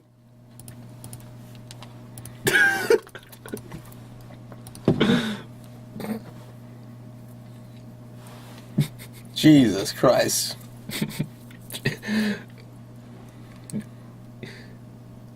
Is this the next Paul Jack? T. Who, Leon, or my mommy has this car? I think Ladies Man 971 might be the next Paul Jack. It's... Oh, yeah. Oh, this is Paul Damn, Jack. I'm loving his Twitter header. It's got Ice Cube in it. I took your girl, now I'm going to take your money. Followed by Lil B. Alright. Let's see. Is it, I guess it's old news now, but Lil B has actually followed 1 million people with his own hands. We calculated it, well, I calculated that out, and assuming, like, really proficient, like, just, you know, like, clicking, like, you've got your who to follow list, you're just clicking follow, it's 2 straight weeks of following. Did you hear Little B actually had his Facebook account suspended? How does that even happen? I don't know, actually. I think he, like, posted something and, like, Facebook just took it down. And suspended him. You either... Wait, give me a second. You either die a hero, or you live long enough to see yourself become the villain. Oh my god. Did you just read V for Vendetta? No, I just... I really stole that from James Wilson. Oh, I know. Or whoever he retweeted. Hey, listeners of Drycast, I've got something that, you know, we should get James Wilson on this podcast. Oh, He wouldn't come, would he? I don't know, man. I've talked to him before. I was in, like, a Steam chat with him and Phone Eating Bear one day. That'd be surreal. But I don't talk to, like, either of them anymore. I hope that James Wilson doesn't hate me. I don't think he's someone with hate in his heart. He's I not mean, very, I'm not like... super close with the guy anymore, but he always seemed pretty chill. He is really chill, and I still follow him because he's just, like, funny, but, like, I don't think he, like, hates anyone. He's just got, like, this, like, air of, like, empty apathy consumer culture shit. Because, like, he's actually And I don't. well, like, he's actually going into film studies and, like, advertisement and shit, so, like, I don't know. He's going into advertising? I don't know. Dude, I've never heard so much, like, joy spark up in your voice, David. Dude, James Wilson going into advertising. Like, I could be entertained for the rest of my life just tagging along with James Wilson at an advertising company. I would hang out with James Wilson. For real. It would be really funny. If I got an opportunity to hang out with James Wilson, I would do it right now. I'd pretty much hang out with anyone I follow on Twitter. Yeah. Yeah, I wouldn't hang out with the NASDAQ. I mean, why would you follow someone you wouldn't want to, like, hang out with? Like the Hubble Space That's Telescope. a good question. I'm gonna go unfollow anyone where I can't say, like, I would hang out with them. Well, I would Follow definitely... me. I definitely Get wouldn't... the fuck out of here, Brent. I definitely Bye, wouldn't Tyler. unfollow the NASA Jet Propulsion Laboratory. I would hang out with that at any time that it wanted to hang out. It's incapable of wanting to hang out, but if it did... I got an eHarmony contact request from NASA Jet Propulsion Laboratory, and frankly, I don't know what to do. What should I do? That'd be kind of funny if you set up, like, a NASA Jet Propulsion Laboratory Harmony page. It would be very funny, but is it worth my time? No, it's not. I mean, it's like one of the people that I follow that's still in high school. Hang on, let's get Jake on this. Hang on. I could do this right now. I have enough influence with Jake that Like, I don't really know who he is. Wow, I really do not follow many people at all, nor do I care much about Twitter at all. But I'd hang out with everyone from it. That's for the best, dude. Like, I follow a lot of people, and, like, most of it right now is just, like, rappers and stuff, because I'm trying to, like, get my, DJing shit together, and, like, when you can actually go and, like, see Bandcamp links and stuff to, like, songs that are being uploaded and, like, instrumentals and stuff, it's really useful, but, like, oh my god, whenever, like, I see anything else, sometimes it's just, like, really cringeworthy. Like, I don't know. I follow everything. Wow. Just so you know. Yeah, I mean, I had those adultery elk days, then that ironic, epic, weird humor died faster than I could ever imagine. And then I purged all those self-loathing anime fucks, and now I follow like 16 people. Yeah, dude. Like, you're not missing anything. Like, the self-loathing anime fucks just, like, retweet pictures of, like, Love Live and Idolmaster and, like, shit like that all day. And if you're unfortunate enough to, like, have to wade through that, you're just going to want to put a hole in your head. Alright, so literally nothing has changed. No, I do not understand how shows like that are so popular. I see exactly why. You just have this show, and you have these bland, like, character templates. You swap the hair, you give them, you don't even, like, do anything. You just say, like, hobby, change hobby or quirk. There you go. And then just put out a show, and nerds will retweet and draw pictures all day. Well, another thing that's so appealing to those kind of people is, like, a slice of life anime is appealing to them because they don't really go outside, so it's like, oh, here's a slice of life. Here's what I'm missing out on. Yeah, I've always gotten that feeling from it, like when you watch a slice of life anime, it's less like, you know, you hear it described as relaxing and stuff, but I mean, it's basically just like stuff that happened in high school that, like, you would miss out on if you were into anime.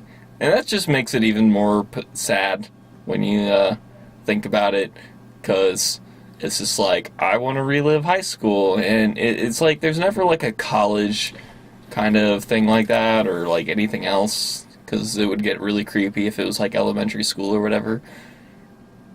Is there a market for... Yeah. There's a market. Why aren't we on that, man? You want me to write a memo? Oh dear. We're gonna make an anime. Memo!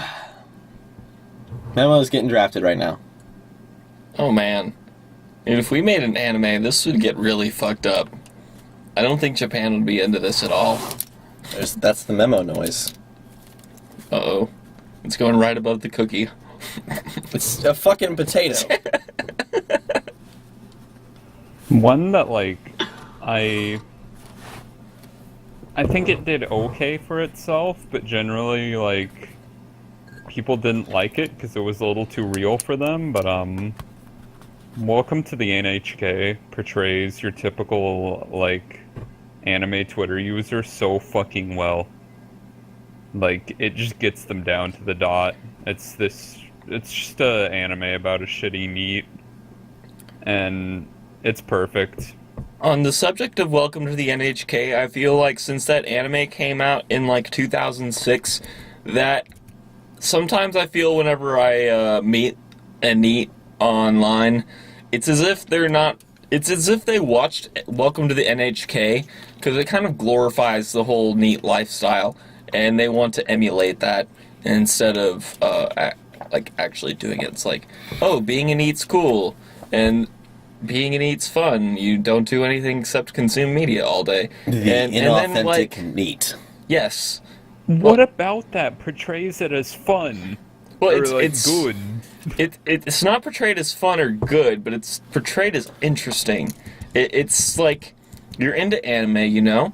You watch it, you read manga. Like, here's a person who does nothing but read anime and watch manga. And watch Modern Marvels. Yes. But he turns out to be a fucking miserable loser. Yeah, I mean, look at Twitter. Like, everyone's there is, like, miserable. I mean, I couldn't imagine living that kind of a lifestyle where you aren't doing anything. Like, you just feel like you're just wasting your time. I mean,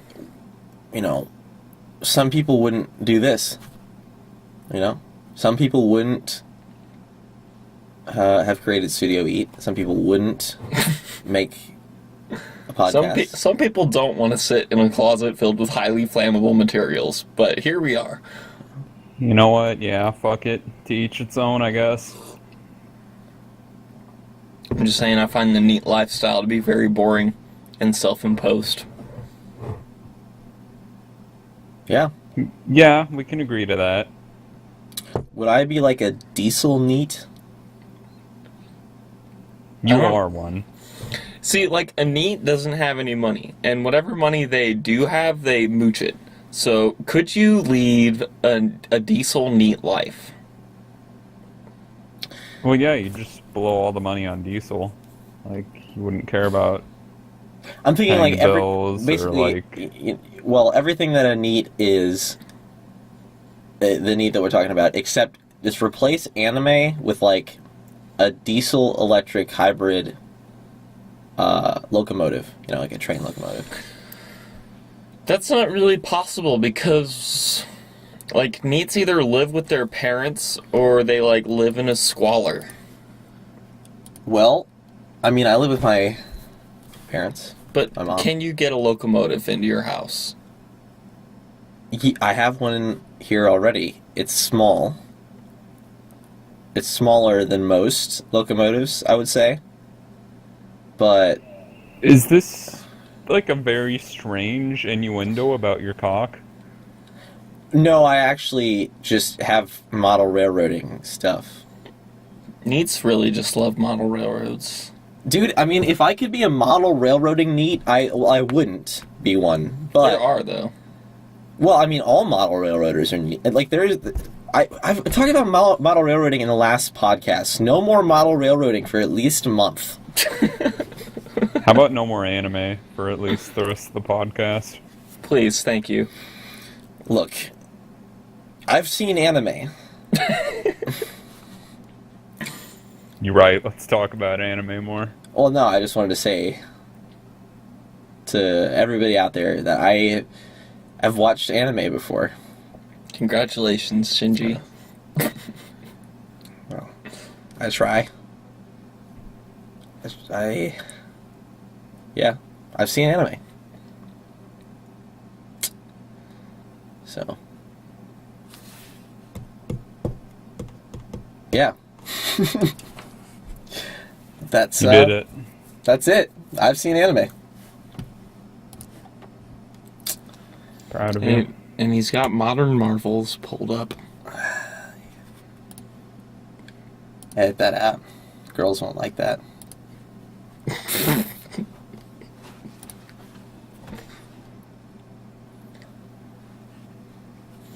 Ooh. Ooh. I'm not following fucking Bloomberg. I would like the editing to leave us with only 5 minutes of content. Speed it all up. This is okay. I'm looking at least 20 hours of editing up to this point, and I want more, so. This is gonna come out in, like, February. No. I'm just not gonna go to work for the next week. Dude, hashtag Ask a Cop and hashtag sci-fi bands are both trending.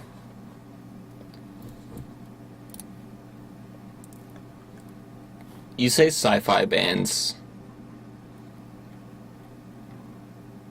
What is a sci-fi band? Is that like a band that plays like sci-fi stuff, or is that like a band of money that's futuristic? I'm gonna go with the second one. Because that's what I thought of. Just like cyber money. It's beautiful. Cyber swag. Yeah, I got that cyber swag. My internet persona, it's swagged out. Wow. Wow. What? Oh, I've seen a picture of a deer, a burning police car, a cow in a police car, a police truck.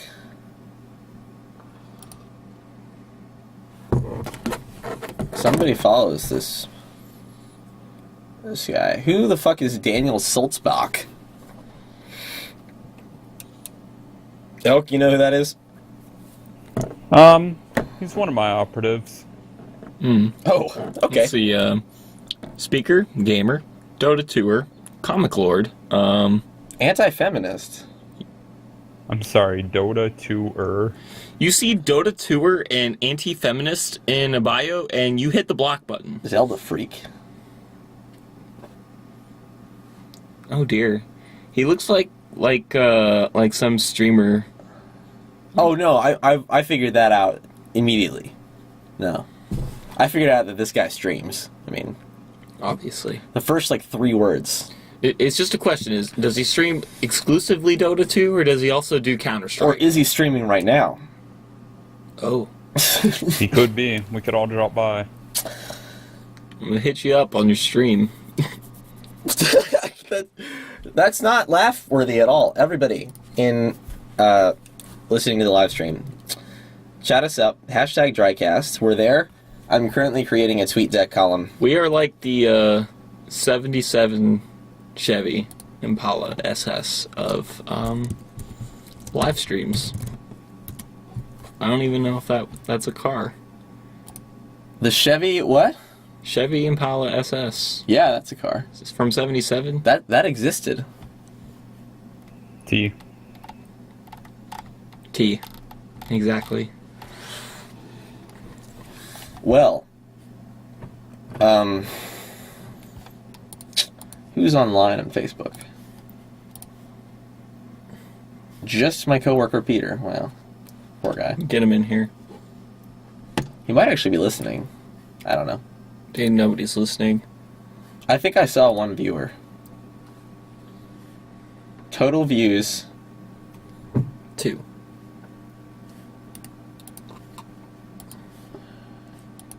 One's watching now, but is that me? No. Somebody's watching the stream. Hey, whoever's watching the stream, hashtag Drycast.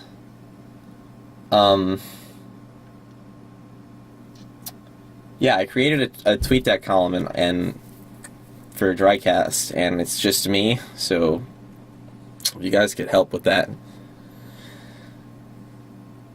Yeah. This is a cry for help. Yeah, this really is a cry for... Ooh, Evil Pimp. A cry for eagle pins. Ego pens. A cry for ego! No, fuck ego pins. We're after the eagle pins. Evil Pimp, where are you? Evil Pimp, help me! An ego pen would be a really cool concept. You're just sitting in school and you just click a button and all of a sudden, like, it's just like some really, like... Jesus. It's like, yeah, it's just like some guy screaming or just like you click it, it's like... It's just like some dude... I'm about to write a memo.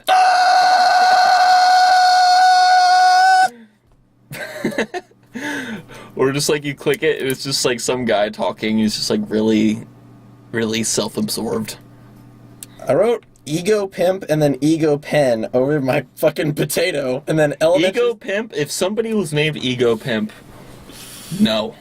DJ Pretty Ego good Pimp. name by my standards. DJ Home Improvement. We're getting somewhere. An Audi plush toy. Oh, that's cute. It is, dude. Like, that is about the cutest thing ever. No, the cutest thing ever is, by far, the South Carolina class battleship. My cute iron boys. My gigantic, my gigantic, adorable iron friends. They're no laughing matter. Bring back the Iron Boys. Very kawaii. My political alignment on Facebook is listed as navalism, and you could look up navalism on Google, but basically it's just an extremist naval guy. You know, so like I just think that there should be a lot more navies. Sounds good to me. Dude, the Thai Navy. Oh man, we could do an entire podcast laughing at the Thai military. I came in here once, and you just kind of rambled about it for a good 20 minutes. No, it was hours. One time you came into TeamSpeak, and I want to apologize for this. And I was playing EVE Online, and right. And I just talked about myself a lot for like 4 hours. Maybe you're the ego pimp. He really is. He really is. We're sitting here with Ego Pimp. He's about ready to drop his new mixtape, Face the Ego. Face the ego. It's got the new hit single, Hit the Lights on the Conscious. Tell us some more about your new album, Ego Pimp. Perfect. You think you're gonna hit the Billboard Top 100 this year?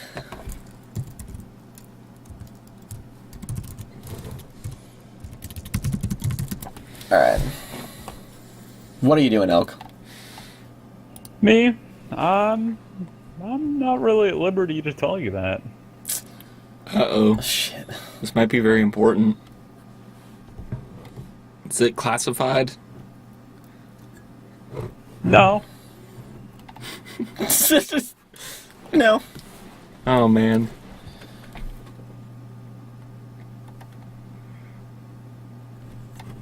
Ooh. Ooh.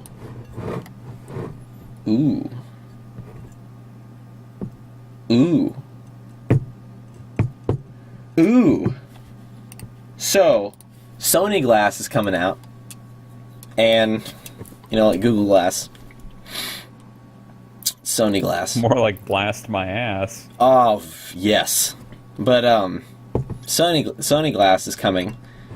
I'm not going to actually read the article. I'm going to read the headline and then give you the news from the headline. So Sony Glass is going to be, instead of entire glasses, it's going to be something that you just mount on your glasses. And so in other words, it's like Google Glass, but it might have a future. Yeah. I got interviewed by a local journalist wearing Google Glass. And it was a struggle not to laugh. Because while she was very friendly, she looked at me. I was for a local film festival. And I didn't say, visit drywall.ws. Embarrassing. God damn it. Thinking back on that now, that is just that is a slip up that is... Inexcusable. It is inexcusable. See, but like, she would have edited it out. Not if that was all that I said. See, Then she would have... so, sir, what do you think about the new film? Visit drywall.ws. Visit drywall.ws. Visit drywall.ws. Well, it'd be more like, so sir, you know, what films are you gonna go see at the festival this year? It's like, well, at drywall.ws you'll be able to follow my progress, but I'm thinking about this one, and then she asked me another question like, is this your first time here? It's like, actually, no, I came to drywall.ws, you'll be able to see all the ticket stubs I've collected over the years. No. You gotta make it believable. You gotta like slide it in there. You gotta slide it in. So I'd be like, well, if you go to my website, drywall.ws, you'll see that I actually did go 2 years ago, and I have a bunch of pics up from then. Might actually be useful for your story. Drywall.ws. Absolute bullshit. Yeah. I'm amazing at bullshit. It's my best. It's my only redeemable quality is cow feces. Oh, nice. This is all right. So we've got elk in the podcast. We had pig, and Fuck. now we've got cow feces. Dude, No, fuck pig. fuck pig. Pig, if you're still listening, come on, man. Pig, you're probably Come that on, ponytailed bruh. fucker. Yo, pig, take a hike, dude. Cool the hike, bro. Yo, pig, why don't you go fly a kite, man? Help me. Yo, pig, you can go suck on those apples. You think people actually like you? Maybe when pigs fly. When pigs... When pigs jets, dude.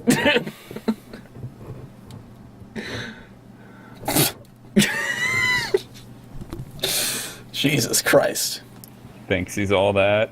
He's not even the apples, bananas. Come on, dude, get in here. Show me your username. Come on, Show me your game, dude. get your head in the gat. Get your head in the game. Put your head in the gat. Put your head right here in front of the gat. Right in front Fucking of the end block. it. Yo, pig, it's time to end it all, bud. Like, Nice try, but you're fucking done for. So I heard that you're pretty good at this Hearthstone game, Johnny. Yeah, I learned it from the best. Johnny Test himself. I don't know who that is. I don't either, but tell us more. Johnny Test is a Canadian TV show that is incredibly horrible, and the animation will make you want to shoot yourself, and it's just fucking nasty. Go watch it sometime. Dude, I fucking forgot about Canada. Alright, there's our next topic, Canada. They Dude, I brought don't- us Johnny Test. You know, I've come to believe that Australia doesn't exist. Yeah. At all. Like, anybody who mentions Australia, they're a ghost. Like, Australia is dead. Everything there just doesn't exist. I think Canada is the runner-up.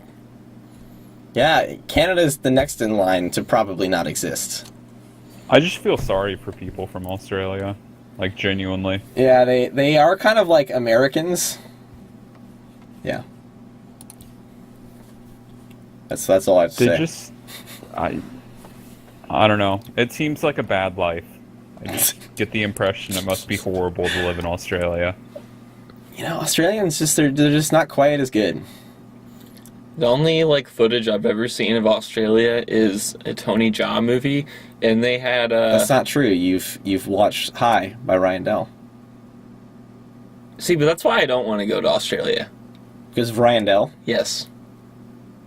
Fair enough. Dude, what if I could get Ryan Dell on here? Dude, he's not gonna do it. There's not a thought-provoking, That's probably true. artsy, ironic angle. Now, see, I could get warmed up. I could... See, but, like, why would you want... never mind. I'm not gonna go into this. See, Don't do it. I could get Ryan Dell on here, and I have to warm up a little bit, you know, and I have to sort of get loose. But I could get Ryan Dell on here, and we could have a nice little chat. But, About what? like, for real, like, Ryan Dell's a film studies student, like... I clearly know. But, like, not, like, in the, like, I study films and interesting stuff. Like, he watches blockbuster movies and, like, analyzes them in essays. So, Like, do you really want to talk to somebody who so he does intends to make money from film. that? Yes. Well, I mean, that's... I think those people are interesting enough. I mean, It's in the most douchey sort of way imaginable, though. well, but, I mean, he's got... I mean, yeah, I could be like, I'm going to make movies, and I'm only going to make the movies that I want to make, but I'm going to make money out of them, and I wouldn't ever make any money, and I would, or I can do, you know, I mean, if I ever made a movie, it wouldn't be, you know, I'm very aware that it would be a massive financial, But, like, we're not talking about making movies. We're talking about critically reviewing movies. And I don't know, man. Like, I couldn't say that, like, I would love film anymore if I had to subject myself to, like, watching, like, this stuff in theaters all the time. yeah. He's the kind of guy that'll, like, watch the Smurfs, too, and, like, critically analyze it. Yes. I mean, I've done that. James Wilson did that, but at least it's funny.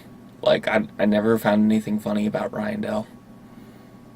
Well, I am clearly the biggest Ryandel fan here, and I will stand by Ryandel, because honestly, High is one of my favorite movies of all time. You could just edit this whole part out. Absolutely not. I will stand by High until I'm not reading. I'll give him props for his video that it's just him literally fucking sleeping and how many views it managed to get. Oh, yeah. Yeah, I don't really like talking about YouTube celebrities like this. They make good videos, but there's nothing original there. It's like, this is well edited, and you did a good job promoting it, but it's not interesting. I mean, I'm interested in what I've seen from Ryandel. I liked that Where Are the Video Games movie, because it's just like him running around for like an hour screaming, "Where are the video games?" He put out something on Facebook that was his final project, and it was pretty cool, and it was unironic. So, yeah, His last project. it was pretty cool. I won't talk about it more because I'm not betraying Ryandel's trust. I mean, he's clearly trusted me with being his Facebook friend, even though I think I requested to be friends with him. But I'm not going to betray his trust. Ooh.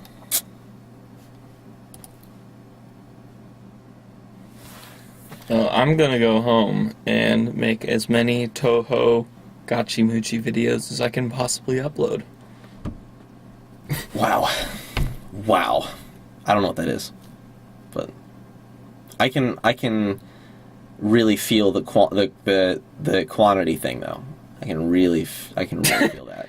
You know, I don't know what you just said, but I like that you are said doing a lot. it in bulk. I like that you were like, I'm gonna fucking upload a ton of them though. So like, I'm just like, I don't know what the fuck you're doing, but Do it. that sounds great. This sounds like something I could watch. How many are we doing? Uploading a bunch? Fuck yeah, I'm on board. All right, well, we have to come. If we're gonna end this podcast, we first have to say something profound. And yeah, we've come close, I think.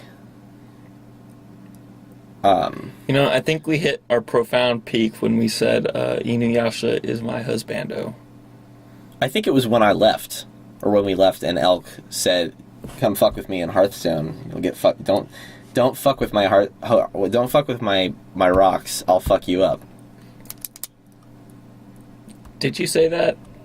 No, no, he didn't say As that. a Hearthstone professional, I'll take credit for anything. Dude, fucking Caleb came in here at 3:24.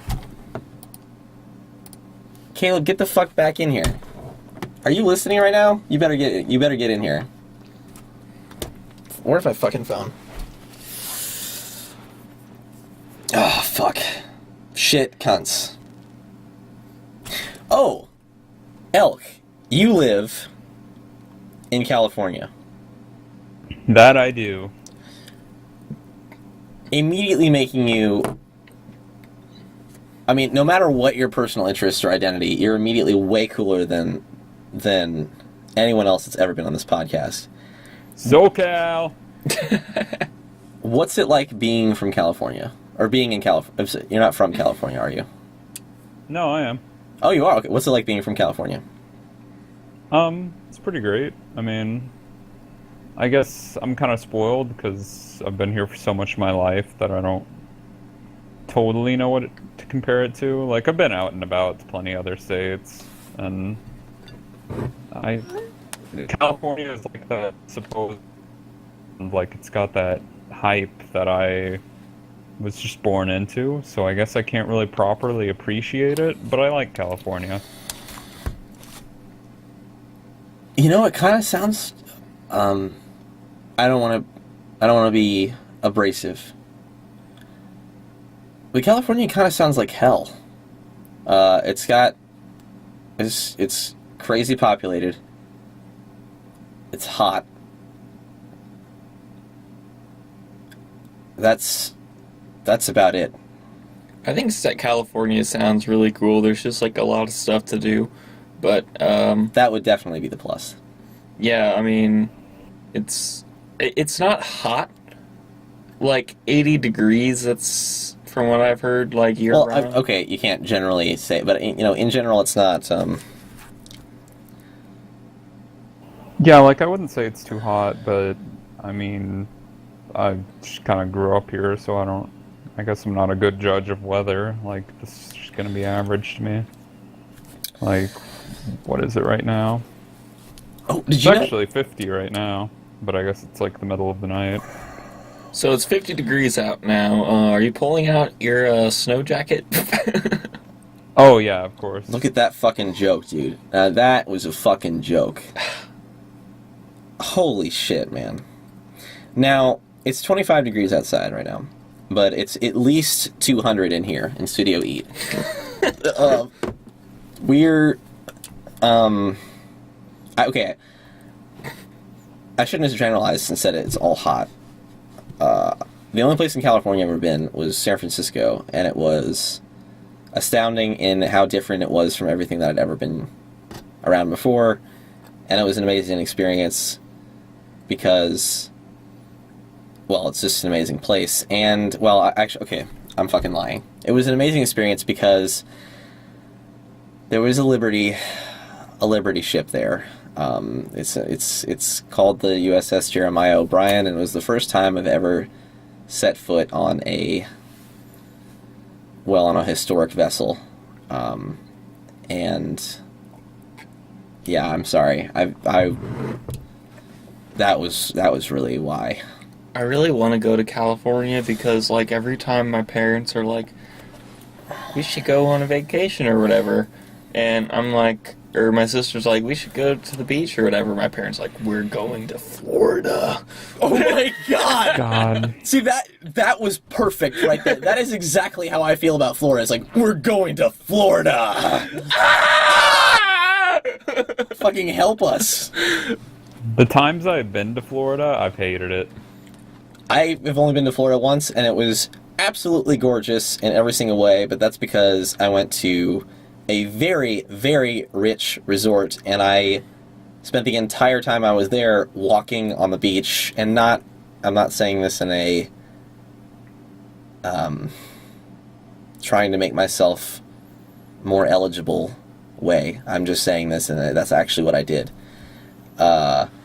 And because I was away from the trashy, subhuman culture of Florida, hello, Florida listeners, it was great. It was beautiful. It was like in September, so it was just 70 degrees, and I walked like 75 miles.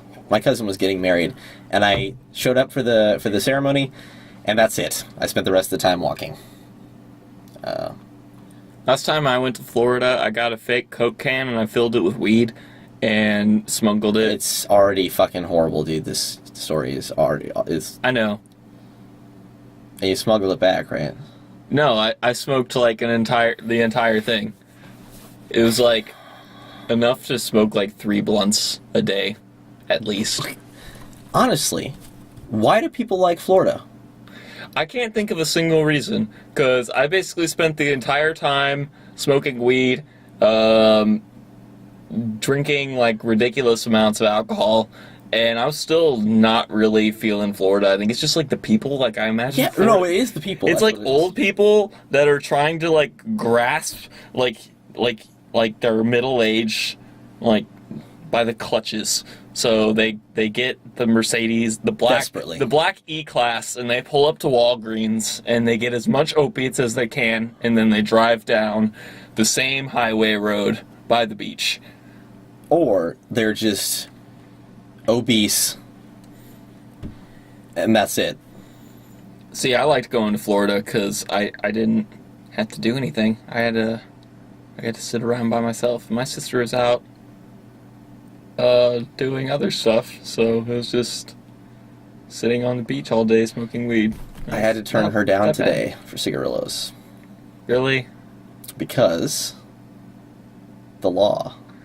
Oh yeah. Do we want to talk about that on this podcast? Local news is no fun. I don't know. I don't think Tyler would be interested. Tyler, what Go was nuts. I don't give a shit. Tell me all about Waffle House. Okay. That's an awful statement. Okay, so I work at a convenience store. Let me take this one. Okay. I'm kidding. Sorry.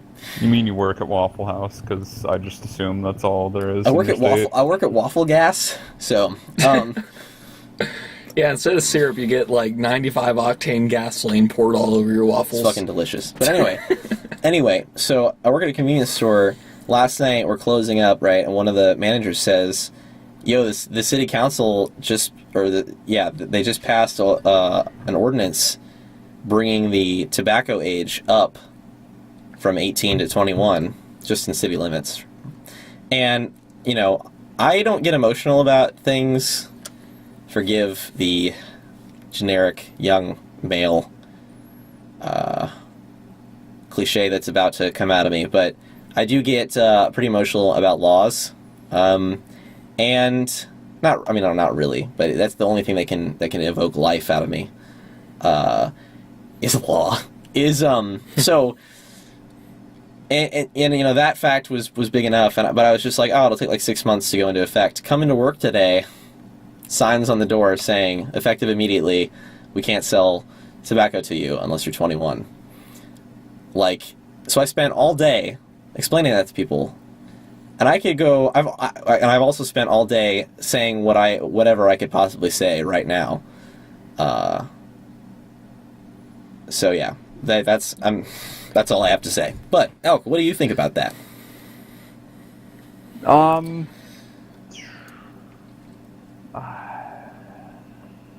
I don't know. As someone who doesn't really generally smoke too much, I Yeah. can't say I have a strong opinion one way or the other.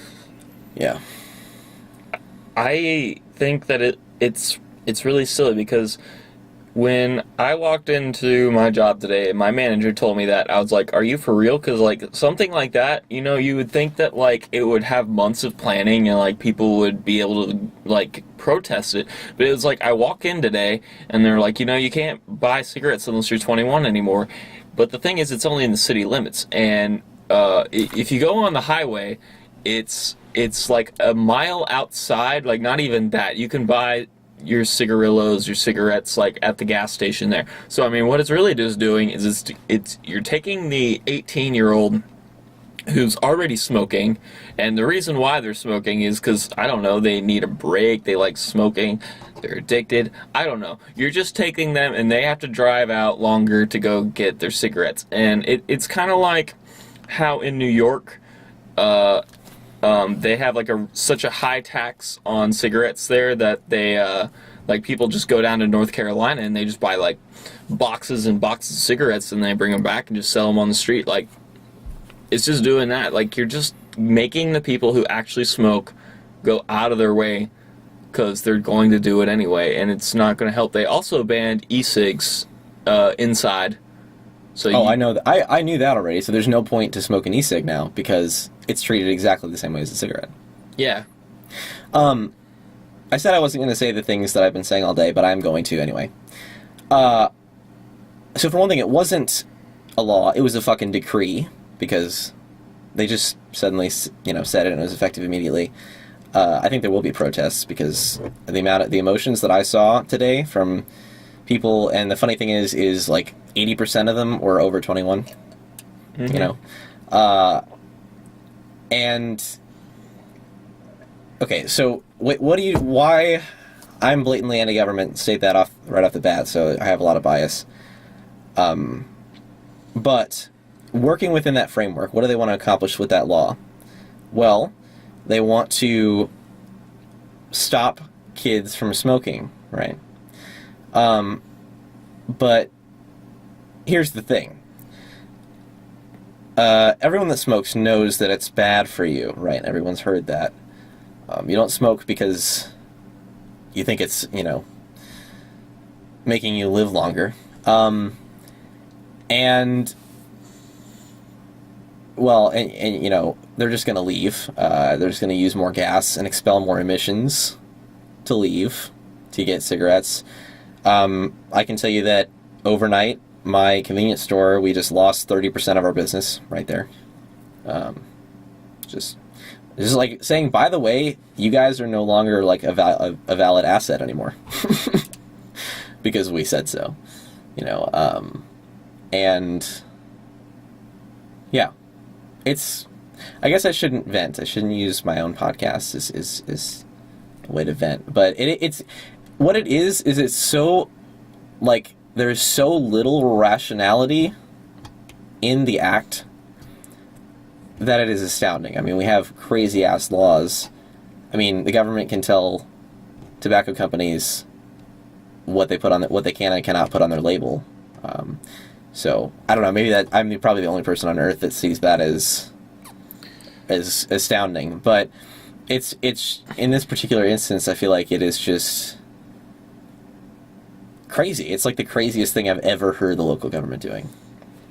So I find it absolutely ridiculous because everyone was like, "Are you joking?" But that's what it is. It's a fucking joke, really. I mean, okay, but like when you're 18 years old, you're legally able to vote. You can sign up for the military. Well, you can be drafted in the military. Yes, and you can't smoke. And smoking is not glamorous. It's not cool anymore. Like in 2014, people who smoke, they're the people who work low-end jobs and get smoke breaks. So you're telling people who do that, and maybe the little minority of people who are in high school that think smoking is cool, which, let's just put this out there. If you're smoking in high school, you're either doing it as a distraction because you can't smoke weed, or you're buying cigarillos because you are smoking weed. Like, nobody fucking smokes, like, Newports and, like, Marlboros because it's fun. Like, they smoke it because it's something to do. Well, and it's a tool, too. Yes. I mean, yeah, that's... The middle class just... I don't think they realize how many people still smoke. I think that's what it is. I don't even think that it's the middle class, because the kind of people who would, like, do this ordinance are people who live in, like, middle upper class suburbs with, like, the giant gates in front, not like a gated community, but then they just, like, sit there and they go home to their little dog, and they've got, like, a bunch of protest signs out there, and they drive their little Lexus into the city council and into that gigantic parking garage, and then they take the elevator down, and then they go walk in, and then they're totally okay with decreeing stuff for other people to do. Well, see, it shows my bias, but I see that city council member as being someone who lives in like an average suburban home and drives a Toyota Camry.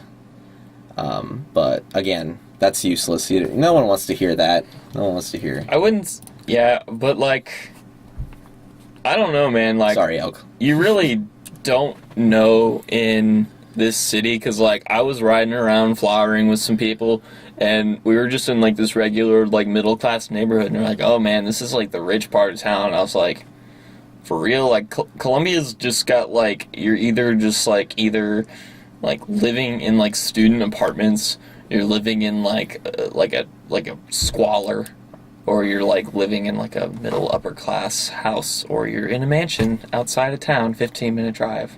Yeah, but the mansion is like 3 people own legitimate mansions around here.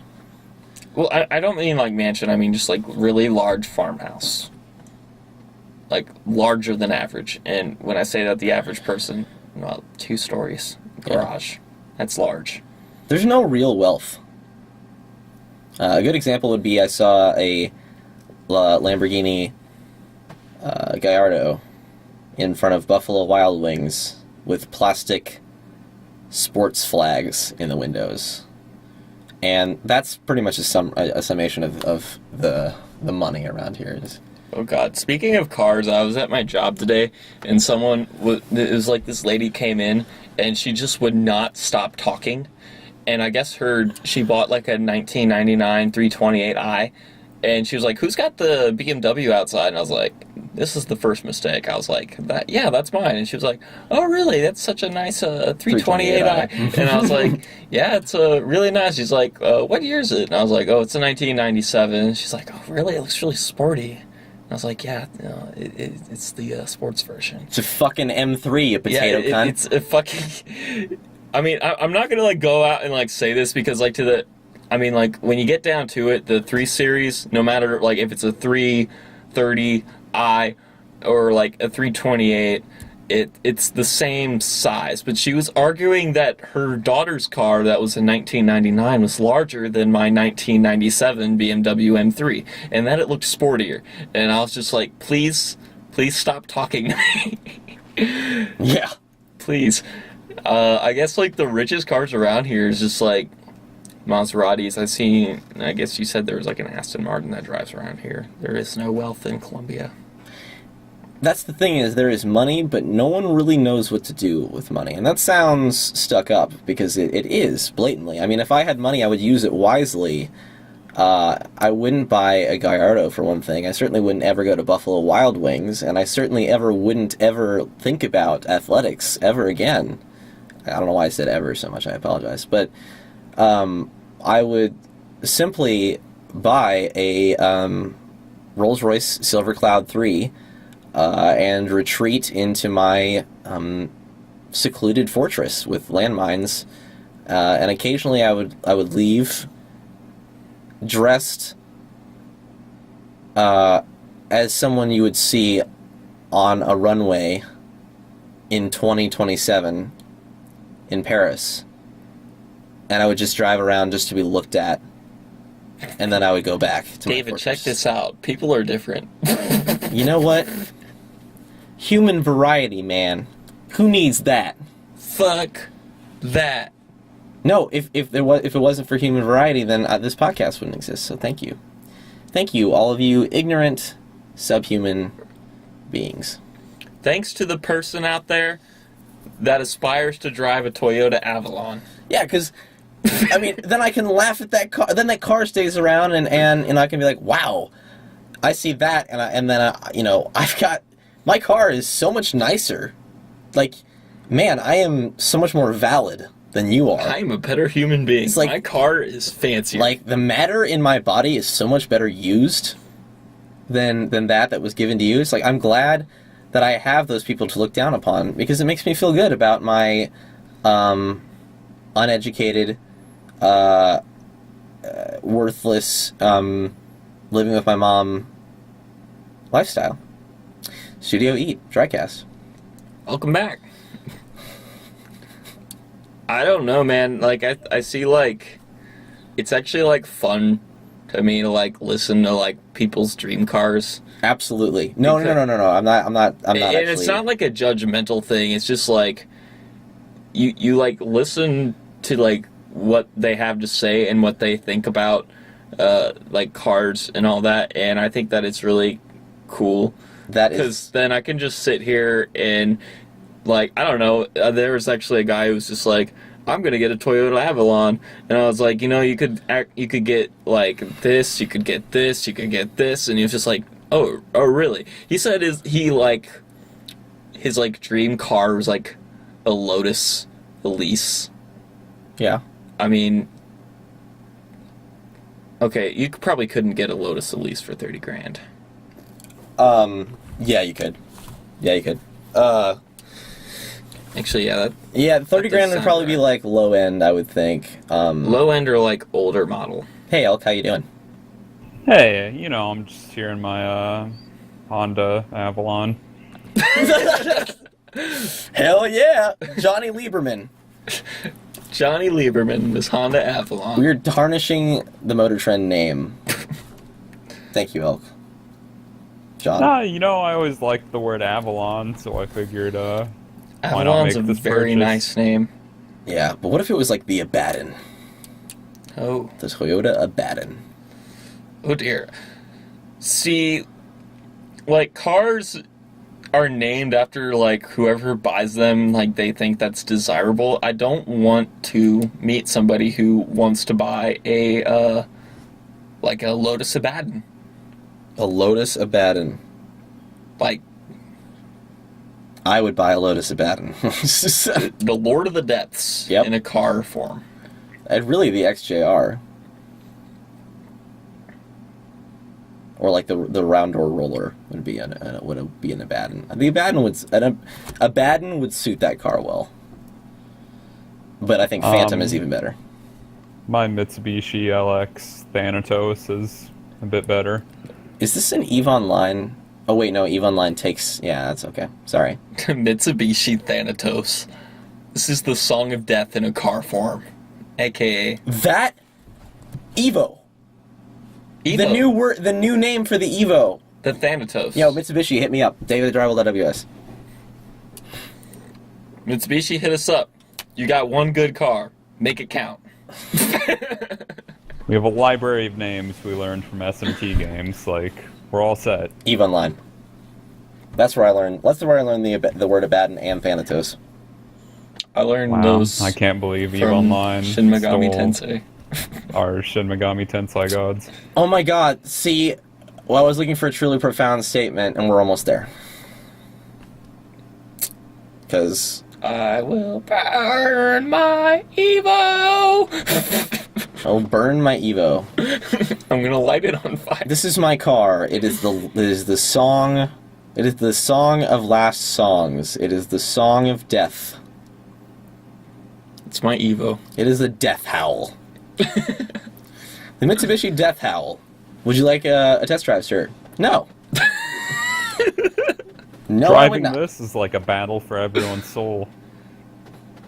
Oh dear. Elk, will you please come and write for my magazine when I have it one day? I'll do some headlines. What are you doing? What are you doing professionally? Like, where do you intend to go? I have no professional career choice. I would be perfectly content with some generic office job as long as I am stable in life. Okay, I get that. What are you doing now, if you don't mind me asking? At this moment, I am jobless, so despite all my previous shit-talking of losers, I am a loser myself at the moment. I mean, you're the editor of Motor Trend, so that's... Well, don't worry about that. I mean, like I said, I'm a fucking loser. Yeah, that's... I hope So, Johnny Lieberman never listens to this, because I am gonna... Does self-loathing run in the Motor Trend office? It spreads like the cold. One day someone's just like, end it all. And then the next thing... Motor Trend staff mass suicide. Jesus Christ. We should kill ourselves today. I wake up in the morning. End it all. That's interesting. Ezra Dyer. Okay, no, wait. We gotta make this more realistic. Wow, Ezra, this is a great piece for next month's. This is a great piece on the Chevrolet Spark. But I just have one question. Why is it titled "End It All"?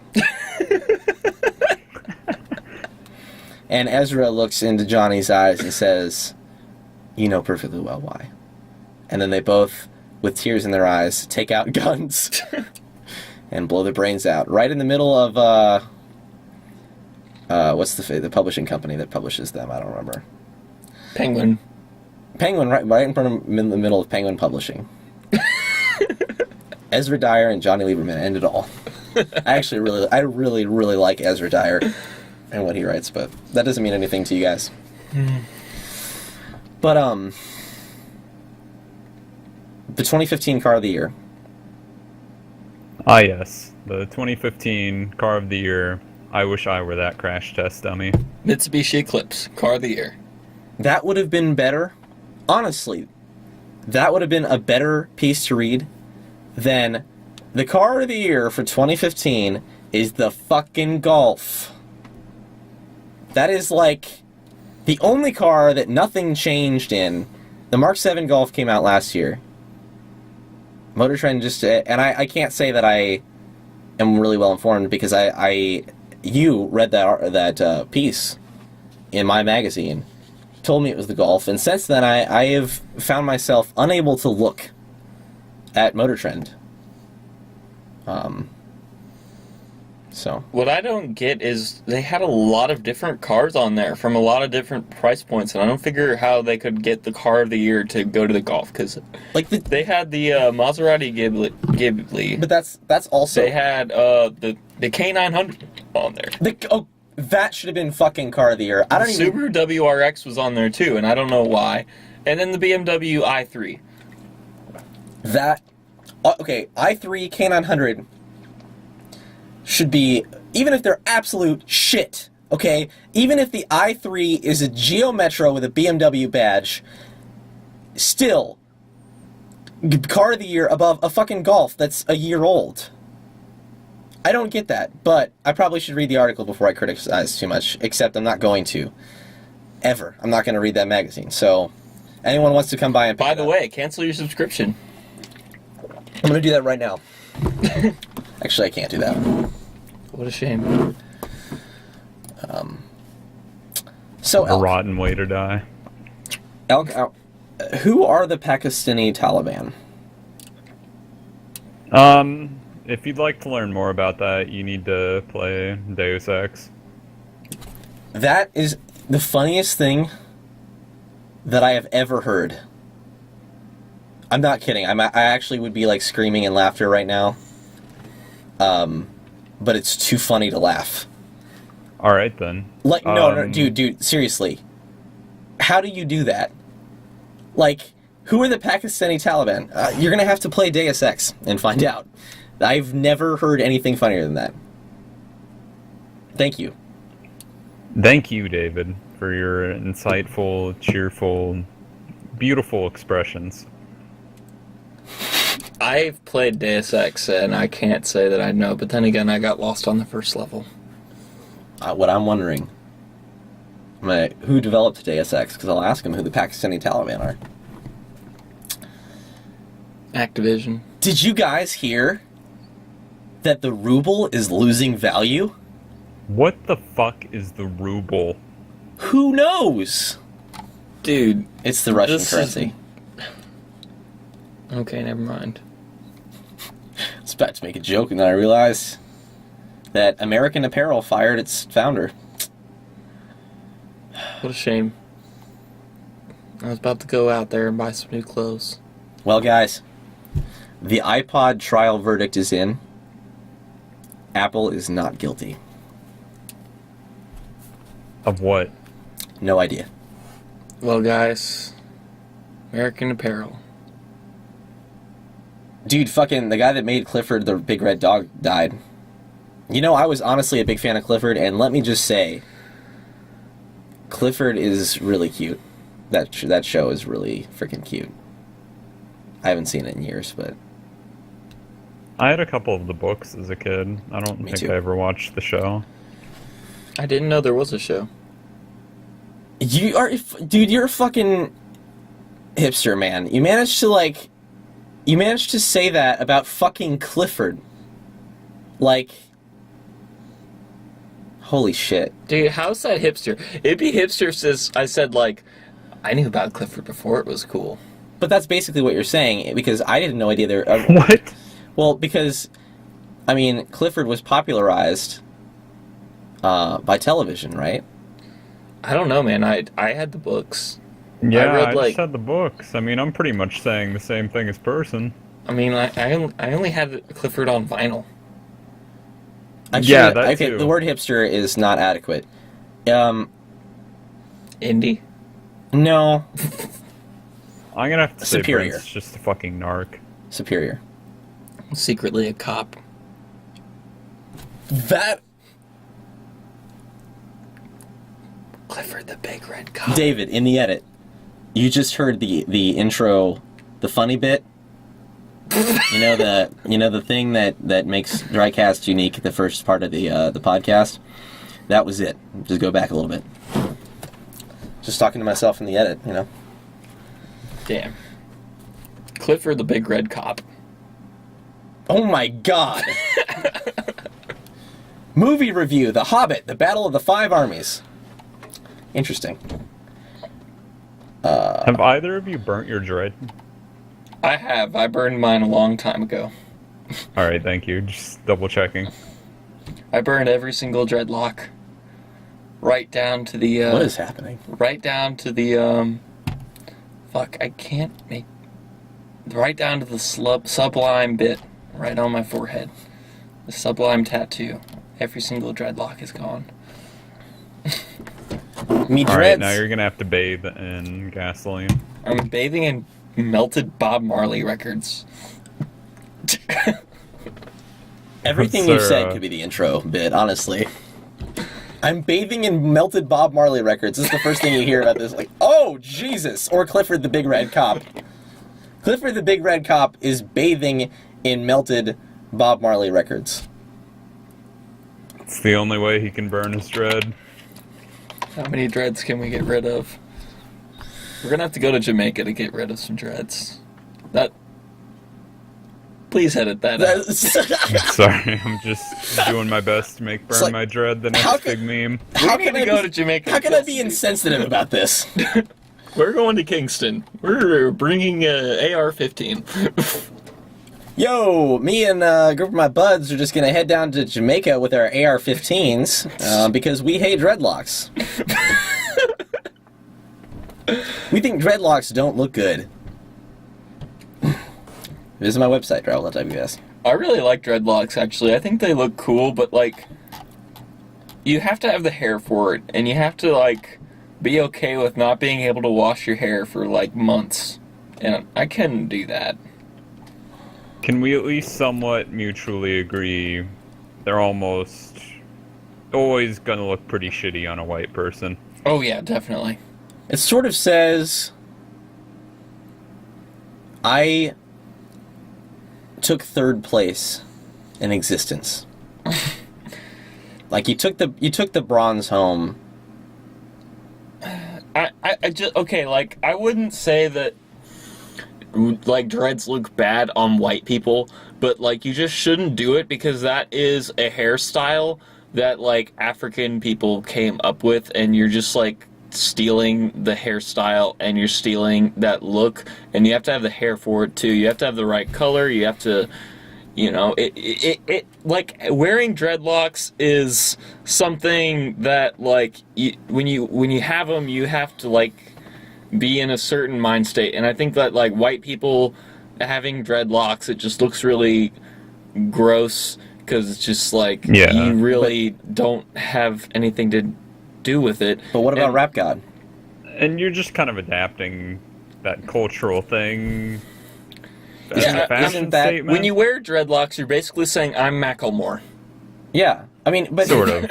But isn't that being that is like a summation of being white and being a youth, or being our age? Is essentially you either appropriate black culture, and blatantly just, you know, do it, and, or you do it and are self-aware that you're still doing it, like me listening to Zero, you know, or wearing a big Crit shirt.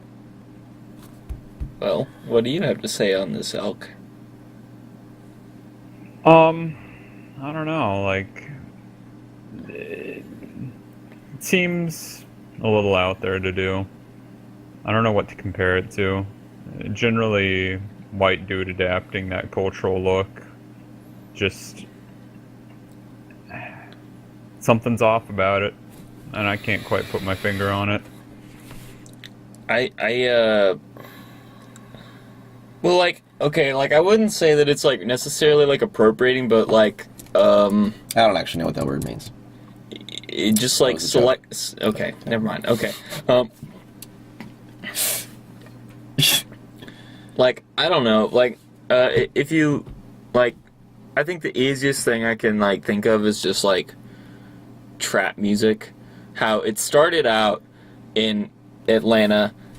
You had like artists that wanted a loud, fast sound that like was really slow. So like what trap music is just loud, orchestrated stuff going on over a really slow beat so that you can go over it. And it was songs about selling drugs. Because when you're like in that kind of like, I don't know, that was just kind of like, it was a little movement thing. And then what happened is people started listening to it. It blew up on the radio and stuff. And now you have just trap that's just white people in like the UK that are just making trap music, and they have no experience with that other than they like the sound. And I guess that's what I have to say is that like, yeah, like somebody had to make it, but like the fact that other people are taking it and like improving it, like it shouldn't necessarily be a bad thing, but you should be aware that you're doing it.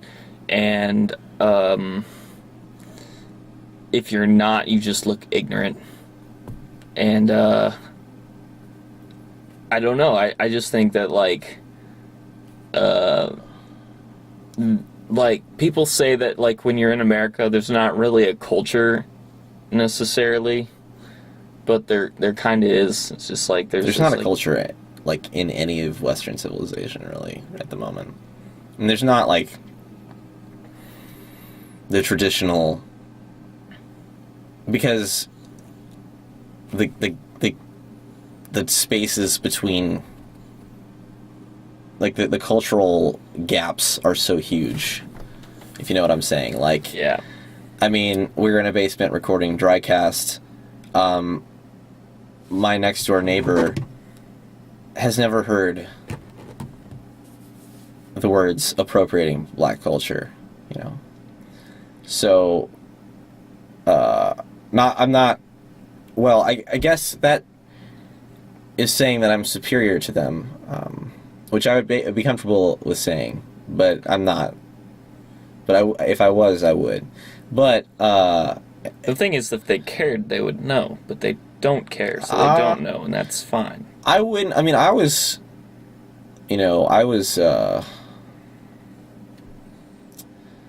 Wow. I was about to say something, but I'm not going to say it.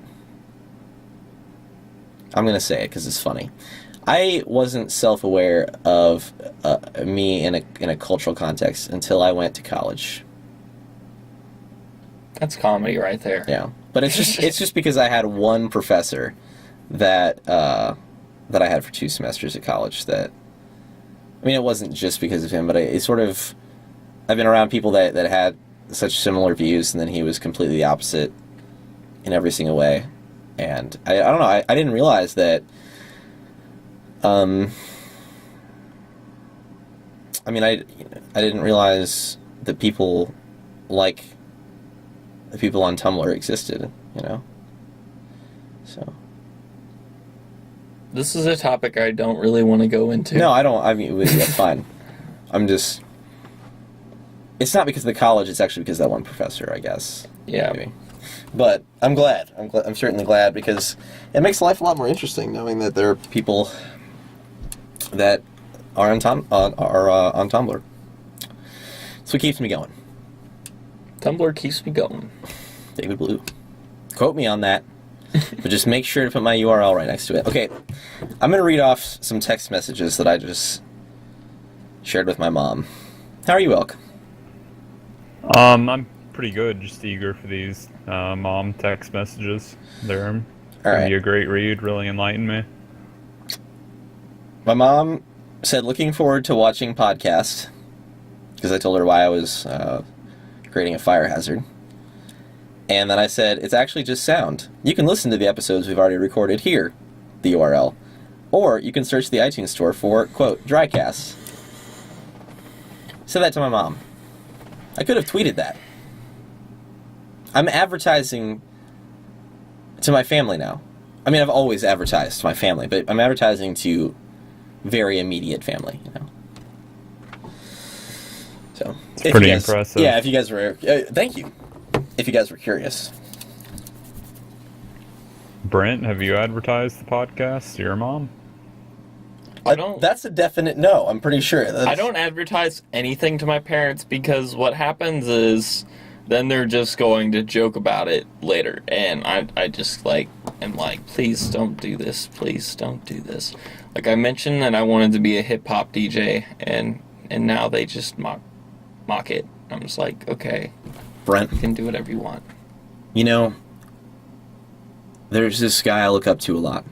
He calls himself Eminem, and he was in a similar situation, but he turned it around and he showed everybody. And now, when you search rap in Google, his song is the first result. He took an entire culture with one video. Dude, and let me just say, you can do that too. I'm gonna cry, man. I'm gonna cry. I'm gonna cry. Like, you know, there's just not a lot of outlets for me as a teen. I have to make this song, man. I have to start making all these songs while I'm doped up on hydrocodone about how much I hate women and want to kill people. Like, I am the next Eminem. God damn. I am the next Eminem. Quote. If there were any listeners left, if Drycast had any listeners, we've done a very thorough job of covering every single nook and cranny of the human species and just making sure that there's no one left. Oh, God. Man. I actually had, like, a talk with my coworkers one day, and they were just like, you know, Eminem's pretty good. And I was like... See, that's the thing. It's like, he's not. In any way. There's nothing good about Eminem. He's technically skilled, yes. But when I look at Eminem, it reminds me of all the things about the culture that I grew up around that I wanted to stay very far away from. And occasionally those people will transcend the trailer park. But Eminem is still there. Eminem managed really to take away hip-hop. He took hip-hop from black people without ever leaving the trailer park. But, okay, like, Eminem created his own, like, thing in hip-hop in that he took hip-hop. If you're going to talk about Eminem, like, he started out, he was just really angry. He was addicted to Vicodin. This sounds like it might be positive. I might have to edit it. It's not positive at all. He was addicted to Vicodin. He was good at rapping, yes, but he started out doing battle raps, which is basically just you're just sitting around and insulting the other person. And Eminem hasn't progressed in 20 years. He's still making battle raps. There's a song that he just put out where he just still talks about how he just wants to, like, kill women and how he hates women. How he's still a drug addict. I mean, Eminem just doesn't grow up, and I think the listeners who like Eminem aren't going to grow up, because there were white people who were rapping before Eminem, like Third Base. There was a hip-hop group that they were rapping, and it was two white dudes and a black DJ, and they were... I mean, I would rather listen to Third Base than Eminem. I mean... I'd rather listen to just about anything, to be honest. And I'm not... and I'm not... This is not this is not a critique of Eminem that's meant to be used as a judge for, you know, should I listen to Eminem or not. Personally, subjectively, I have always hated Eminem. From, like, the first time that I heard Eminem, I have always hated him. Because, again, he just sort of takes all those things that I wanted to get away from in the culture I grew up in, and makes millions of dollars off of it. So you're just jealous? No. I'm not. Well, I mean, I'm not saying. I think you are jealous. I think you're jealous, dude. man. Sorry, I shouldn't have mentioned Puts money. those bitches in their place. I shouldn't have mentioned money. For the record, I believe. Yo, hold on. I hate women in a rap really fast like this. I'm addicted to drugs and I'm kind of like this. I'm really fucked up in the motherfucking head. My mom is dead. Help me. Help me. I'm Eminem. Eminem in Studio E. Yeah, bro, you get me. I'm Those bitches clamoring hit for me my right lighter. in I'm the taking feels. Eminem with me. I'm taking Eminem with me. That's what's about to happen. But No, I mean, like, I'm not saying that like the money. I shouldn't have said that. It's not, you know, if he can, you know, he pulled off making millions of dollars. The reason why, though, is because he was funny. Like, he came around in a time when, Oh, yeah, definitely. like, rap was, like, very serious. And he brought, like, a comedic element. The problem is that he's still mentally 13. Well, yeah. Well, no, I'm not saying. Okay, I'm not. There's nothing that. I don't want to talk about Eminem anymore. Like, this is just, like, an endless trap where you're just, like... It's either Eminem or Clifford. These are the two options that we've got. Oh, dear Lord. I'm just gonna go home and listen to Eminem and read Clifford and just Eminem scream. Eminem super mashup. Clifford dog. Eminem dog Clifford mashup. Red. Eminem red mashup. Talk about a dream come true. Like, right as you said that, I opened up the Modern Marvels page again. And their cover photo is a combine. Dude, this could be a new drywall video. I could just, like, grab an Eminem song, just, like, clip it really loudly, and then you could just put, like, clip art of Clifford over it. And then, like, links to Modern Marvels. You know, Well, if we're gonna keep my meme going, does Eminem know how to burn his dread? his tread. You know, what would Eminem look like with dreads? He would look like... Man, that's fucked up to think about. He would look good in an electric chair. With dreads. Okay, imagine this. Like, Eminem, he's just got, like, the blonde hair that, like, only, like, really white people have. Now, just imagine that just overflowing off his head. And just, like, matted and just covered in grease because he hasn't bathed in weeks, months even. It's just growing. Yeah, so Khabibus just joined us in chat, but I don't think he can...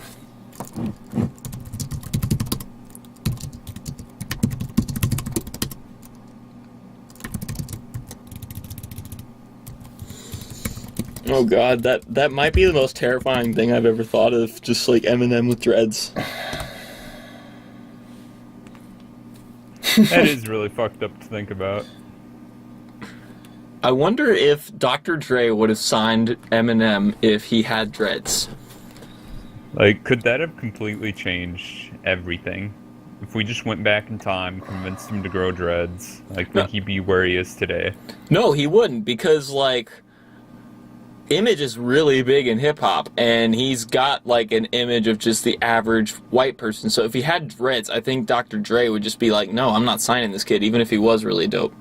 Dude, are you fucking... So is the image thing why David Class never took off? Yes. Why didn't you ever say that, dude? Why didn't you ever, like, be like, yo, you know, the reason why this isn't working out is because you don't have the image you need? Oh my god! Oh dear. I can't handle Caleb in here.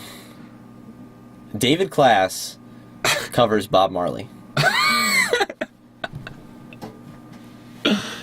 David Class noise reggae. Noise reggae. Well, we've talked about this before. I've said that. I've said those words together before.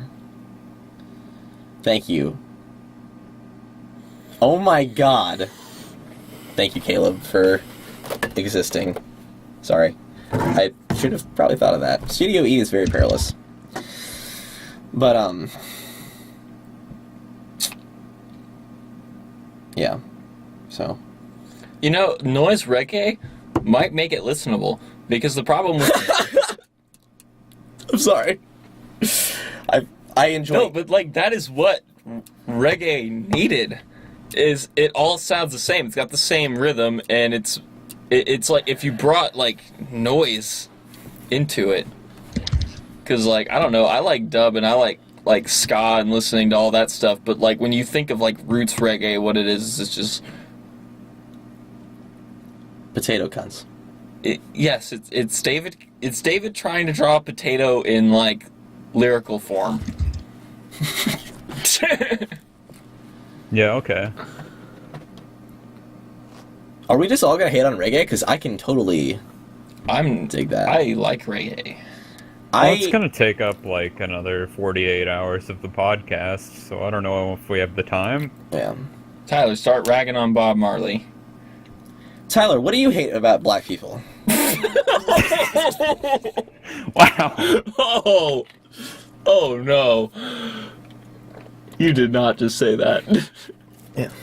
Tyler, what about black culture do you just find so irritating? Repulsive? Yeah. I hate them basketball What Americans. the fuck was that? Was that you? No. It was... It's me. My shift bar.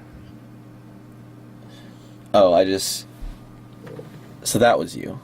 That was Caleb. the booming noise. No, that was Caleb. I mean, like the don't loud know. bassy boom. I don't know. We were talking about something else, and now you're just distracted by loud noises. Now I'm distracted by my paranoia. Ryan... Oh yeah, the Michael Brown unboxing. Oh, dear. Elk, have you seen that? Sorry, what? Have you seen our Michael Brown unboxing? I don't think so. Please don't. Okay. Yeah, I mean, you probably don't. I'm, like, embarrassed to have made that. Well, at least, you know, at least it's my name on it. Oh my god, thank you, Caleb. Yeah, it's you know, I've got this edgy persona that I've got to maintain, and I spend most of my days just thinking like, fuck, you know, I gotta keep edgy. I'm getting older. You know, I'm gonna go mild. You know, I'm gonna go soft. So I gotta think of new ways to just sort of, you know, got to cover all the ists, right? So I got to be, you know, just racially insensitive, racist. I've got to be sexist. I've got to be navalist. And that's what I spend. And that's what it means to be edgy. So that's what I spend all day doing. And I thought we were just, like, talking about, like, an unboxing video, and, like, I read something on Michael Brown, and I was like, Michael Brown unboxing. no, that's actually that's the truth. That is the truth. Is that the humor in that video? Is lost completely in Yeah. how insensitive it is. No, what it is it's funny because of how many unboxing videos I've seen. It's not funny because a young black man was killed by a cop. You know, that's a whole nother, you know, a whole nother topic. But it's funny because I pictured John Rettinger, the tech journalist, Like, unboxing? digging up Michael Brown and unboxing his corpse. As if it was the new iPhone. Yeah, and then there being an iPhone in there just for promotional purposes. So I would understand if you don't want to talk to us again, Elk. Because you know. I only just now opened it, but I completely forgot that you got that fucking Harley Davidson shirt. Yeah, Isn't what the tie one. yeah. I still have my Sob shirt. I need to start wearing it, but it's like really fucking tight. And you see a guy in like a really skin tight Sob shirt that's like way underway, and it's like, holy shit, I need to leave. You know, this guy's gonna be like, have you heard of seatbelts? do you know who invented seatbelts? Guess what? Points to your chest. Sob invented seatbelts. Have you heard about it? Yeah. But, is this a new link, or is this what is this? Oh, yeah.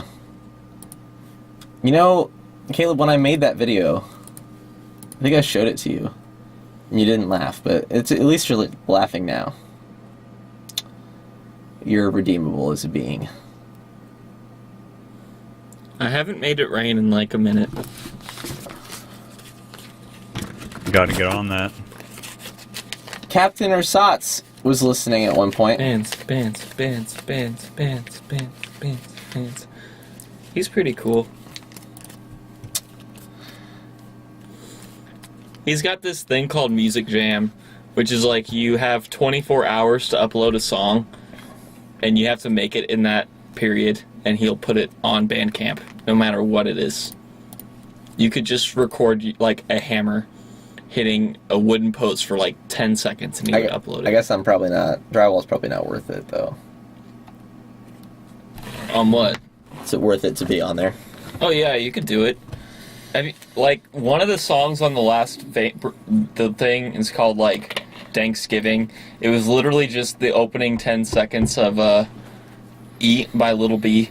Except, like, instead of, like, whenever he said, like, pussy, he just edited turkey. It was, like, 9 seconds long. Brilliant. Yes. You know I ate turkey. It is... No, I heard that. I mean, I listened to the whole thing. It's sort of... You know, those things occasionally just kind of pass over my head, but... I know, I listened to it once and then I completely forgot about it. And I made a track for it. Do you think it would fit if I did, like, a 5-minute long piano improv? You'd probably be into it. I guess it would be different. He makes, like, noise and, like... Somebody just... Like, harsh noise. Tweeted a picture of the round door roller, so... Yeah. No, keep going, please. Don't let me stop you. I don't know, man. He's really cool, because, like, I've never met anybody like this, like, musician-wise, that is willing to actually tackle different genres so willingly. Like, he makes a lot of noise and, like, rock music and stuff, but he heard, like, one of my Ruby Falls tracks, and he's like, you want to, like, try doing, like, a speedcore thing? I've never done this before, and I respect that. I've never made speedcore before, and, well, I'm the next Macklemore. Dude, you're like the Macklemore of speedcore. I've never made speedcore. That's why. Yeah, you have. Time to make Macklecore. Do. You guys ever heard of Mackleman? Drywall.ws/Mackie. MACKIE. That's all you need to know. I fucking love Macklemore. He's just rapping. Same. Finally, like... He's rapping someone about else things. who gets it? Oh man, he's rapping about things nobody else does. Khabib's comment... Khabib's pointed out that he saved the gays. Ah, yes, of course. Macklemore freed the gays. Like, Macklemore is like the Martin Luther King Jr. of homosexuals. I actually wish he would have gotten like a gay rapper on there, because like there are some pretty talented rappers out there who are gay, and he didn't even Now that's bother. what I call gay in 2014. Okay, never mind. Yeah, well, I mean, No, that's... like, hey, we're gonna gather a bunch of artists. Just be. What sexuality are you? Oh, you qualify. Yeah. I don't know. It's just I mean, I think it'd be funny. I mean, it's just, I mean, like, Macklemore is literally just Eminem. He's just taking... No, exactly. He really is. He really is Eminem, and I get them confused often.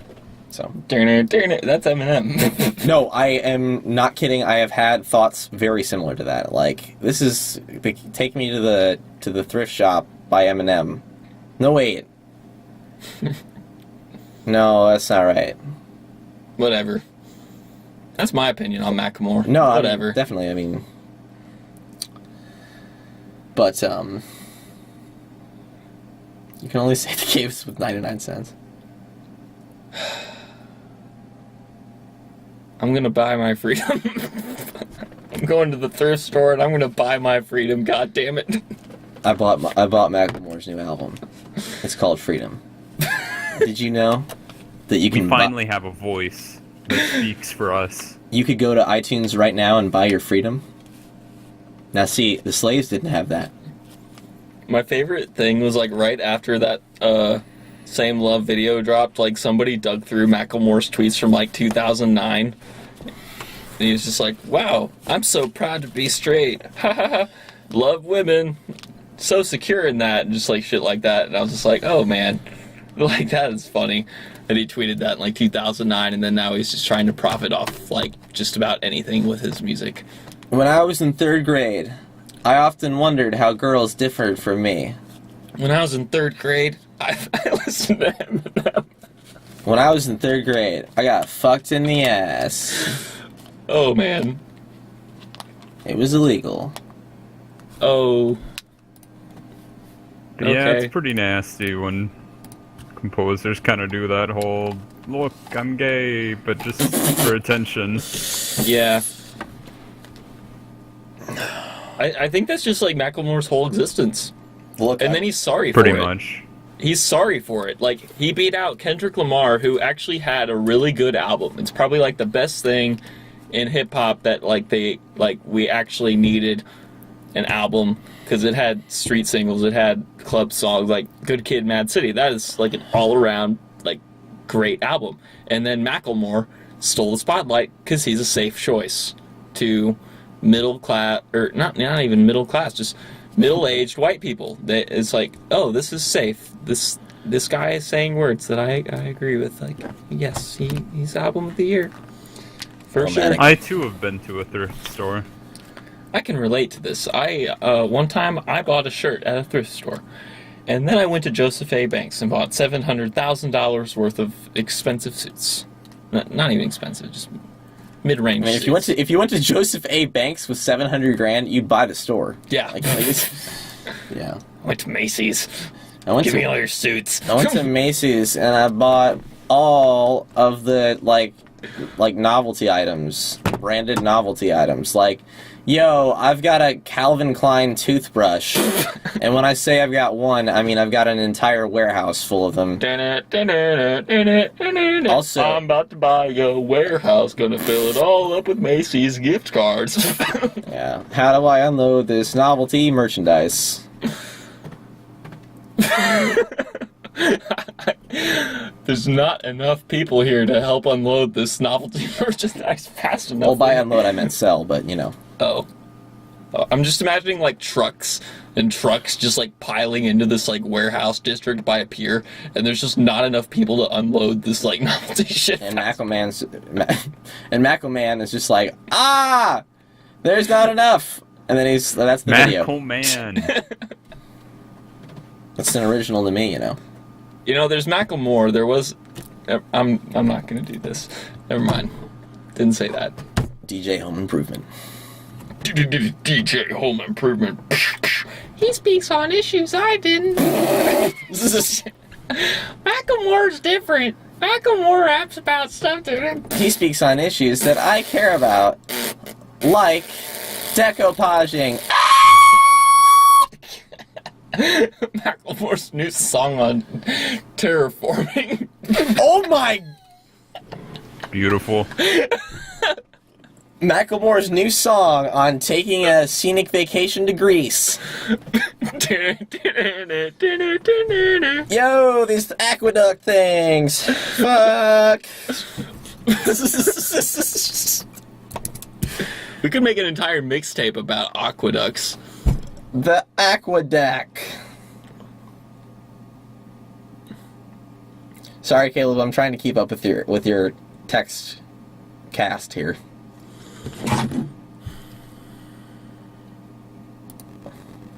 Got reservoirs of dank. If only you were here. Holy shit! Sorry. Didn't mean to yell. Well, I meant to yell, but I didn't mean to. What is that? It's a razor for $100,000. You've got to be shitting me. Limited edition of 99 razors. Now see, alright, here we go. Getting back to the original purpose of Drycast, 4 hours in. Alright. You're at a club. You are a lady. You are doing the things that you do at a club. Namely, drinking and talking and dancing. And a man catches your eye. Now, I might not be informed on the youth, because I've never been to a club. But as far as I know, it's like, may I have this dance? You know, and then you go and you... While and you EDM waltz. plays. Yeah, you waltz to acid techno. But you know, that's, as far as I'm concerned, that's how it works. So may I have this dance? And then you're talking, you know, and it's like, wow, this guy seems interesting. You know, he started up his own advertising consultation firm in this little block. He doesn't. His only car is a 1970s Saab that he drives once a year. He takes his French racing bike, fixed gear, to his office every day, and he's pulling in like, well, however many figures is $100,000 a year. That's how many figures he's pulling in, and And I guess you'd have to have more for that razor. But anyway, and you're talking about things, and it's like, and I made a decision. I'm gonna spend my year's worth of assets on a razor. Well, I was just saying, you come back to his house and you intend to procreate. No, that's not right. You intend to simulate procreation, and you go into the bathroom to freshen up. No one's done that since 1962, but you go and freshen up. And there's a razor there, and he bursts into the bathroom and is like, I see you saw my limited edition razor there, and that's when you call the police. I would rather picture this like $100,000 like razor in like a glass case or something stupid. Let's edit your story. You're in a club, really loud, really fucking obnoxious. May I have this like dance? Dub Juke is playing. You take you leave the bathroom for a minute of doing coke lines to pop a molly, and you just fucking wreck yourself on cheap Hennessy Look at this. shots. We got a real youth in the studio eating. Because I don't know anything about youth. Sorry. I don't either. Keep going. All right, so you're trashed on Hennessy. You got Molly in your drink, and you just snorted like 3 lines of coke. You're out here dancing. Some guy is there, and that's it. Story ended. Man. It's fucking brilliant.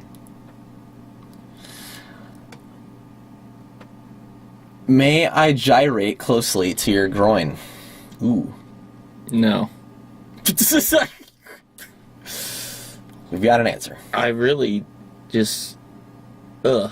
Looking at that price tag on a razor, of all things. Yeah. Yeah. I mean, I honestly, and this is... I'm a straight guy. I have an intent to work for men's interest media, right? But the only thing that facial hair is to me is a nuisance. I have a ladies' Panasonic electric razor that I use, and that's it. You just don't think about it. You get rid of it, and it's. Imagine the kind of person who can buy a $100,000 razor and dispose of it. There's no one on earth that would buy a $100,000 razor that is good in any way. That would be nice to be around in any way. That's the guy. That guy. He's buying the Gallardo, and he toured the Lamborghini He just factory. bought the Gallardo. He's really insecure. He spends all day in the gym. Yeah. He needs to look his best all the time when he's at Buffalo Wild Wings. He would be like a civil engineer. Oh dear. That's what I'm saying. Kibibus points out that the Countach is better. I'm making cultural commentary here. The Countach is, if you own a Countach, you are. It doesn't matter what you do. It doesn't matter what razors you buy. It doesn't matter how many people you kill. It doesn't matter your sentiments. It doesn't matter if you're a white supremacist. You are cool if you own a Countach. Culturally, you're exempt from everything because you own a Countach. Yeah. I guess so. All right. Elk's next car. My next car? Lambo. I'm kind of curious what Elk would drive, but then at the same time, like, I know that he probably doesn't really care about what he drives, so... Leaves me more as a man of mystery. Very mysterious. I gotta keep that element. It's important to your, hashtag brand. Elk, do you have a car? Look, if there isn't some shroud of mystery about me, I'll lose a bit of my attractiveness, and I gotta hold on to that. We're all friends here. We are streaming live to the world, but we're all friends here. You can divulge, but okay. First, answer. Do you have the car? Do you have a car at all? I have a Cold Steel brand katana that I prefer to use as a razor. Yeah. Do you throw it at pigs? Dude, fuck Pig, that guy. Yeah, I use it to fucking slaughter pig. Oh dear. We killed a man today. There's really no point in having a car if you live in California unless you want to be a douche. I I would can pretty really much get disagree with everywhere that. I want by walking, and I like walking, so... Actually, California Yeah, is, for real. Or California you could is just like pick... the best place on earth to own a car, which is why all the auto media is there in the U.S. because there's a tremendous amount of mountain roads, and it's really, really dry in Southern California, so it's really like cars don't age. David, I hate to break it to you, but to the average person doesn't really drive on mountain roads for fun. No, I know. So why would you have No. I mean, but Elka's cool because it's cool to not have a car. But I'm just saying, like, yes, it's cool to live in California. I would love to drive out to California in my M3 and drive on a bunch of roads, but that's just me. Like, I know I won't have the time to do that. Well, I know that, I mean, we all agree that driving makes you subhuman, electric chair worthy, that cars are a vulgar bourgeois indulgence, and that we should all be slaughtered. But, and yes, it is cool that to be live in California and not like cars, but,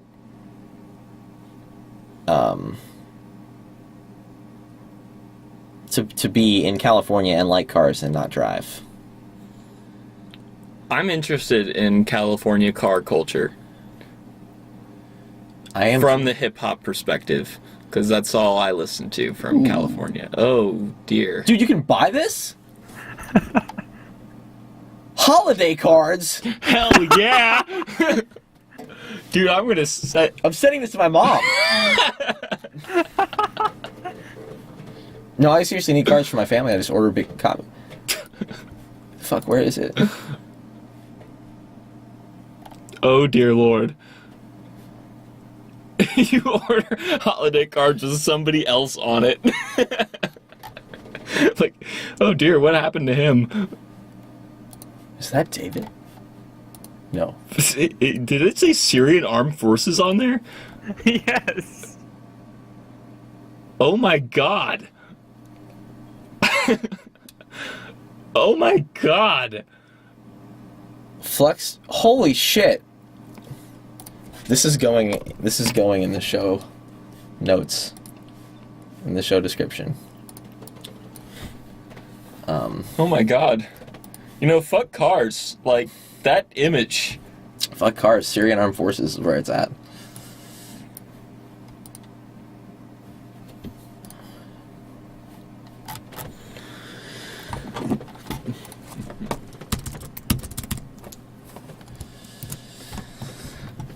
But, yeah. Wow. That's astounding, really, is what that is.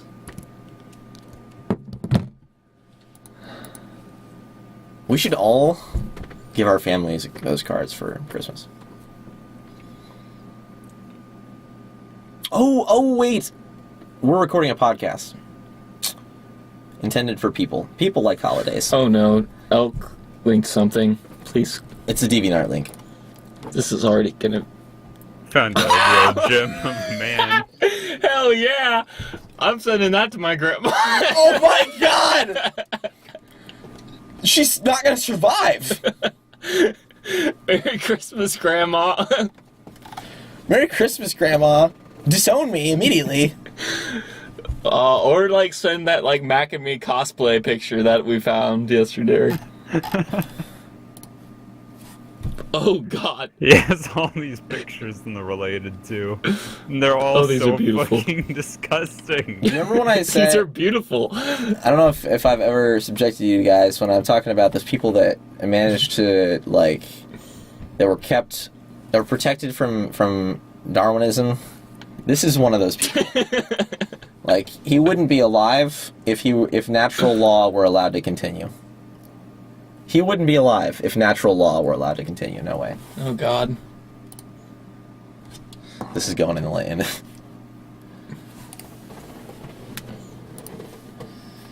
Holy shit. Man. I am in another world. You know, You guys should check out the Fallen Angel, Gustav. oh god. But Oh, Caleb's is quite lovely What as well. the fuck? oh, What the fuck? oh my god! This is What on earth? Grandma, hacked. Dude, Grandma, I'm sorry I got hacked. I'm a dark angel now. Kavivas, what are you doing not being in this podcast? I can't. Just. Oh my god. No fucking way. The fucking Wasteland one. Oh no. That's. Alright, welcome to the Dark Snow 3. Oh no. What happened to her stomach? Dark Snow 3. Dude, click that. I thought Caleb linked something that said Jaden Wings, and I was about ready to like picture like Jaden Smith in that like Dark Angel pose, and I like that probably could have made my day. You know, honestly, comparatively, this masquerade lady is fucking Oprah compared to the dark snow. Immortal taste too. Do I look this ridiculous to people when to somebody? Yeah. Dude, oh my god, this guy could like pose for like really shitty teen like fan fiction for like Albert. ever.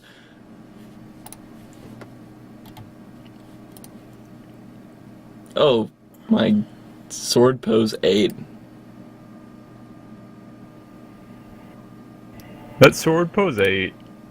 Just fucking. No. Help me. He kind of looks like Tommy Wiseau if he, like, stumbled into DeviantArt.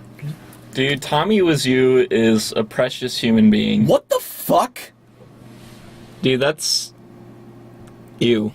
Oh, Shadowrun. Are they, like, LARPing? Oh man, do I want to know what that means?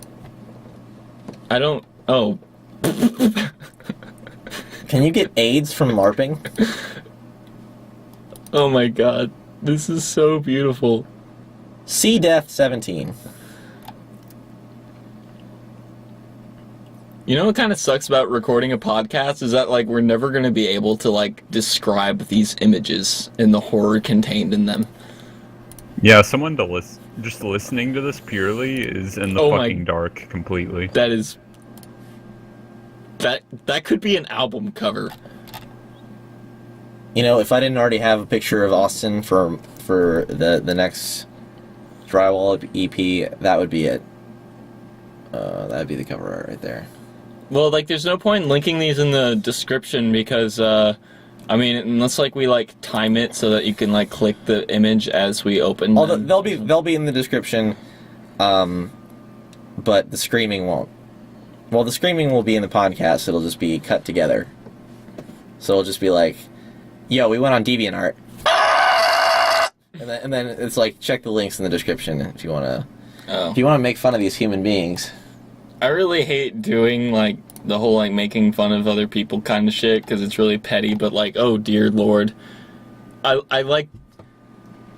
I'm so glad that there are people who, like, take the whole, like, fake, like, dark vampire theme so seriously. Like, God bless them. I'm thankful for these guys. Oh, yeah, I'm thankful for these people. What would life be without this? Like, that and, like techno goths. Or the cyber goths. Well, cyber goths, yeah. I mean, but what about diesel goths? Nobody ever thanks me. We appreciate you, David. Yeah, like, it's kind of petty and shitty of us, but it's hard to resist when you stumble into DeviantArt. You know, it just reminds me of like playing Vampire the Masquerade Bloodlines, but like you gave that game to like a 13-year-old and they pick like never mind. I just need to like sit here and appreciate DeviantArt for what it is. And man, White. That title. like for real, these guys all look like they could be on the cover for like some mediocre like romantic comedy or just like a romance book that you find in like a grocery store aisle as you're checking out. I mean, that last one I liked, Katana Pose. See that elk there? This is obviously me. Some Damn. true insight into who I am. Jesus. Oh. Oh, man. Bye, Kale. Can you but yeah, thanks, Kivius, for posting text. For getting us into dear. DeviantArt.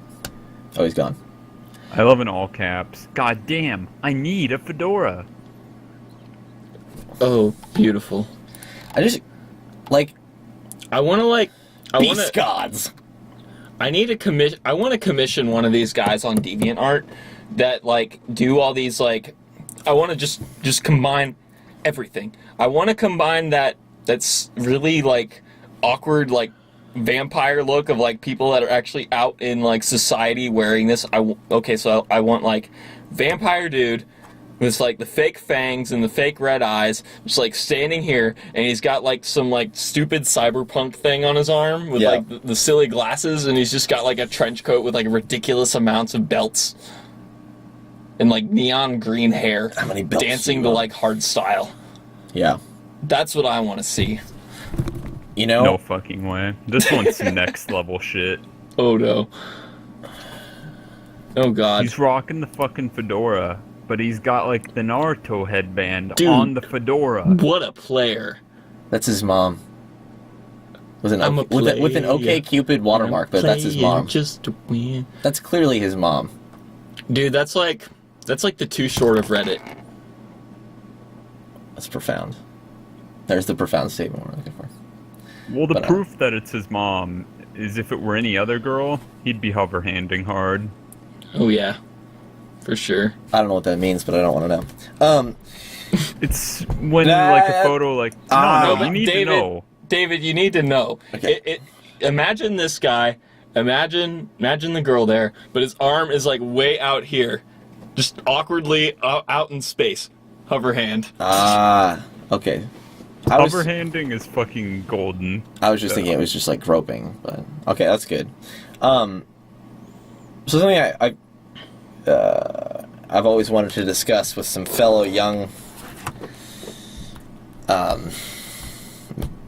males. I was trying to think of a cool, witty adjective, but I couldn't come up with any other than meat eating, which was pretty funny. Anyway, girls with bright colored streaks in their hair. The bright colored hair streak is the female equivalent of the fedora. Possibly? I think it's more accurate than not accurate. It is over 50%. Oh. Oh man. Is she alive? I hope not. Her eyes don't really look alive. I'm just like looking at this guy and like Oh. how his hand is just. It's beautiful. It's not even close. Like, it's way out there. It's just like, I want to give you a little, like, pathetic side hug, but I just don't want to touch you. This would be me if I ever did meet and greets with fans, except I have a mask on. And a suit. And it would be someone that looks... So edgy. I need a picture of David hover handing Little Debbie. No, I mean, with Little Debbie, I'd be, even if she had been touched by a lot of people before me, I'd be okay with that. I mean, I have to wash my hands afterwards, but I'm sorry. That's what I think about when I see. I don't Celebrity meet want to greets. take a picture with little Debbie. I just want to talk to her because she's from the Bay, and that's cool. I don't want to talk to her. I just want to get a picture with her. That's a joke. I just wouldn't have much to say. In her room. Oh God. That guy. No, that fucking nice track shirt. Did he get that at American Apparel? I feel like he might have gotten that in American Apparel in 1998. I love that comb over hairstyle. It's so generic. There's just so many guys that just look like that. I look Yeah. like that. You have the certain David charm. You're allowed to do whatever the hell you want. Well, I mean, I'd only be concerned about it if I could make money from it. But, Oh. I want to make Jake my intern. Like the drywall intern. Anyway. Yeah. So. I have no idea who this Jake person is. I see him you retweet him sometimes, and some of his stuff is funny. But I'm looking at your timeline right now, and it just seems like he posts so much that I couldn't follow him. I mean. Yeah, I don't know. Oh man, Tyler just posted the burn dreads. Where? I don't know. It's lost on your timeline. It was lost. Lost. Forever lost. Yeah. Forever lost, like my darkness when I LARP. My darkness can never be lost. It's eternally swirling inside me. I'm eternally lost in my darkness. It's like, fuck, dude, you need to, eat better or something. If you're eternally lost in your darkness, man, you need to, you might need some more vitamin A or something. Might need to eat more Hot Pockets, dude. Yeah, man. Taking nutrition advice from me. I could make a show from that. I really want to do, a Cooking with Dave segment, where, you just, eat generic food, or, I just, show you, the most extreme shit, and you, eat it. I'm just like, is this the food or, the delivery method? Am I supposed to eat this? And I would ask that about It's everything. not delivery. It's DiGiorno's. It's not delivery, it's drywall. Oh my, that's a perfect example. It's not delivery, it's drywall! It's not delivery, it's... Hey. Yeah. Why are you following Richard Dawkins?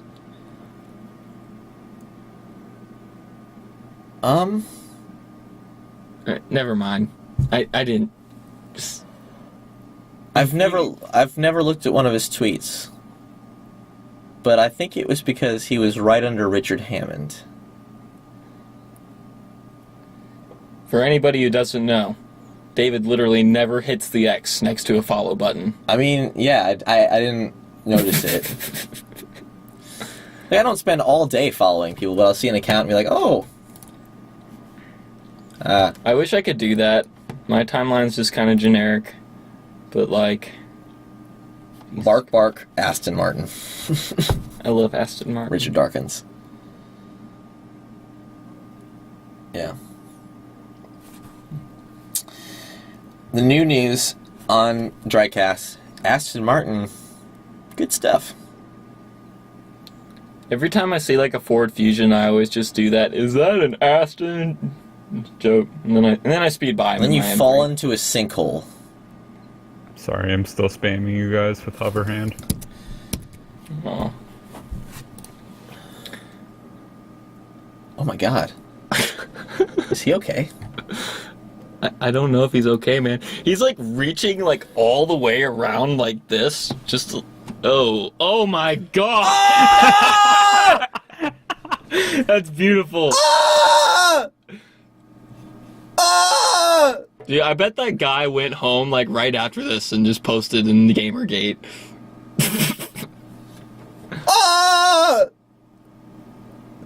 Magooper. What the fuck? Cooper. Oh, Who has one of those? Who has a physical rage face paddle? oh man, dude, you're like, you would be surprised, man. Like, people on 4chan who do meetups, you will see like hundreds of images of people just holding up like rage comic like shit over their face, and it's just like hundreds of them. I'm gonna go to one of those and just print off a big banner that just says my URL on it. So you see rage faces and then drywall.ws. Yeah. You should like rent out space at an anime convention, and then just like instead of having a panel, just like leave your web address there. Shit on the floor. Well, no, actually, that's a better idea.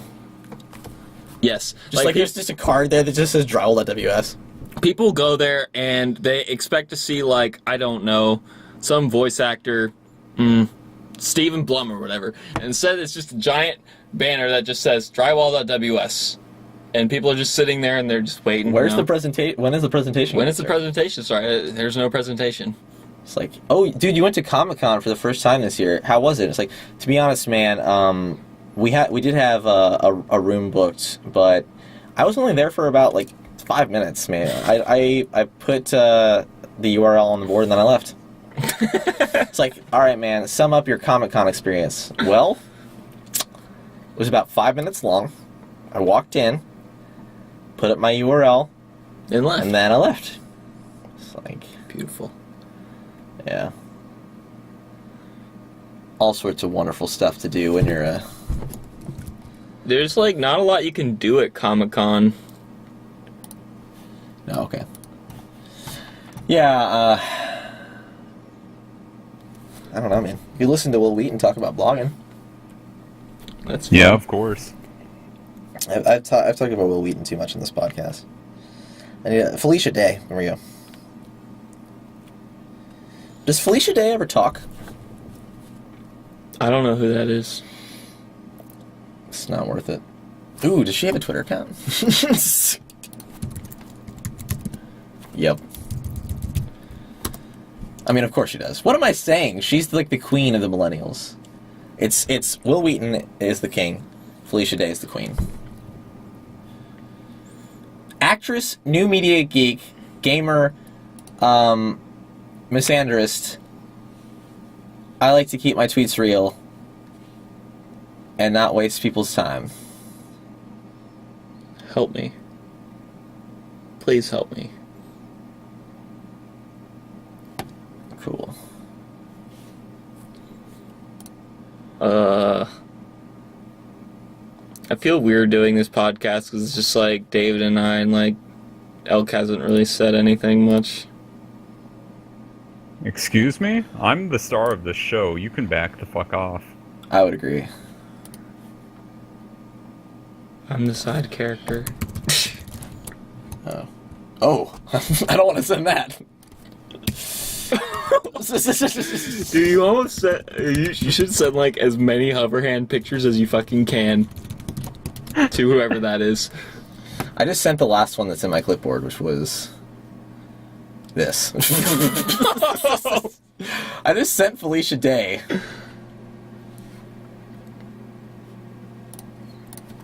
Jaguar CX-75 added to new James Bond movie cast.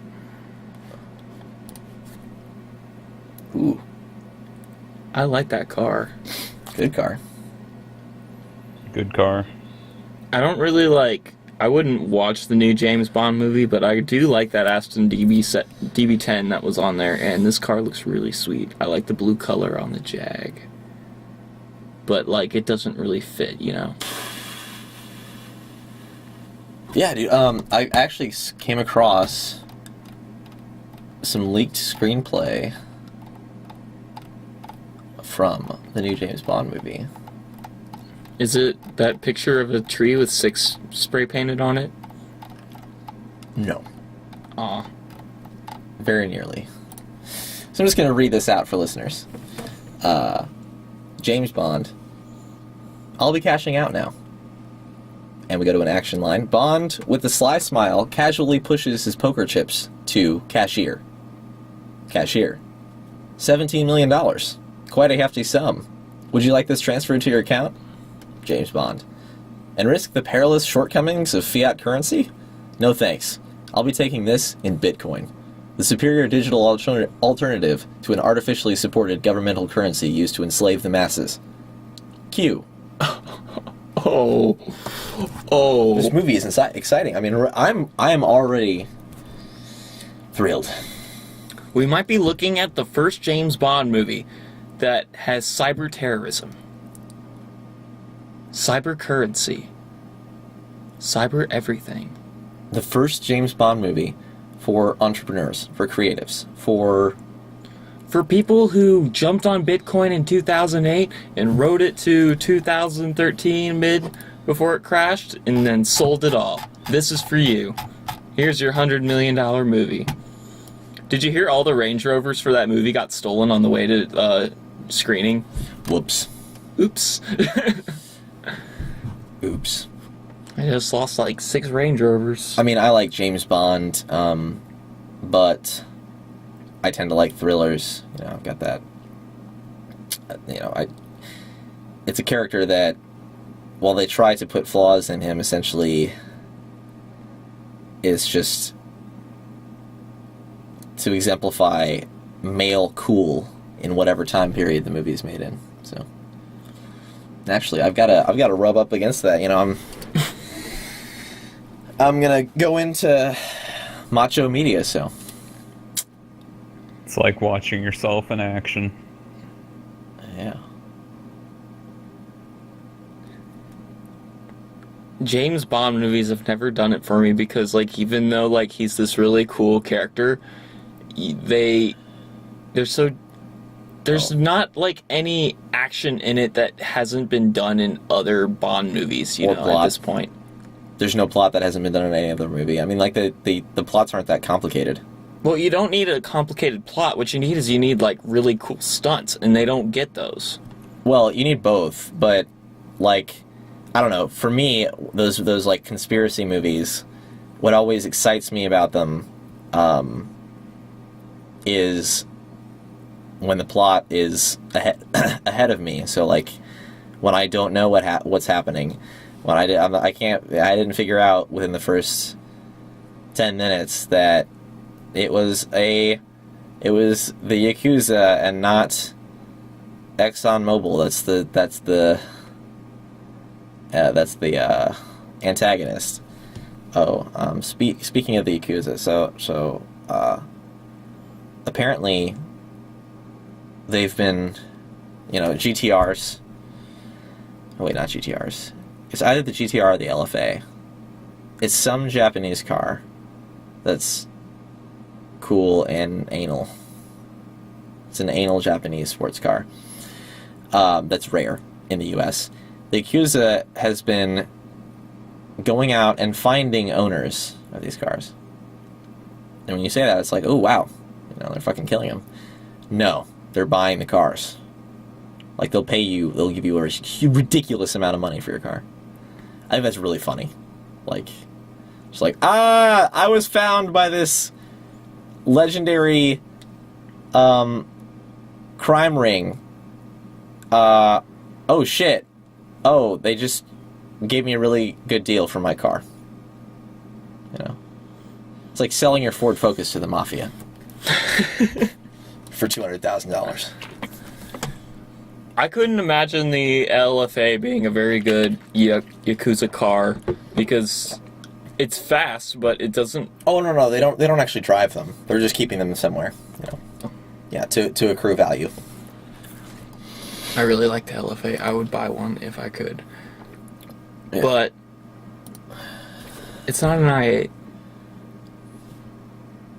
I think I'd still take the LFA. The LFA, the more I learn about it, the more fascinating it is because it really is unique in the world of cars, and that's so unusual. It is. I mean, they just threw a bunch of money at it, but okay, fine. LFA, but like in the body style of the i8, because the i8 is the coolest looking car out right now. I mean, I would agree with that. I mean, it's the most futuristic. The the i8, they're like in similar categories, but in different times, ironically, even though they're only a few years apart. Because, well, for one thing, the LFA is it's like 20 years old. They had to redesign it. But the i8 is like the future of sports cars. The LFA was the ultimate expression of what they could do at the time. You know?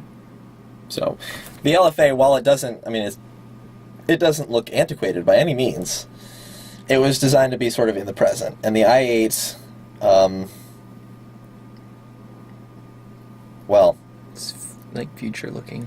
Yeah, but really the i8 is what present cars should look like, or would look like if the entire, if infrastructure just, nobody had to worry about that, if everything was always, if there was an unlimited amount of resources, then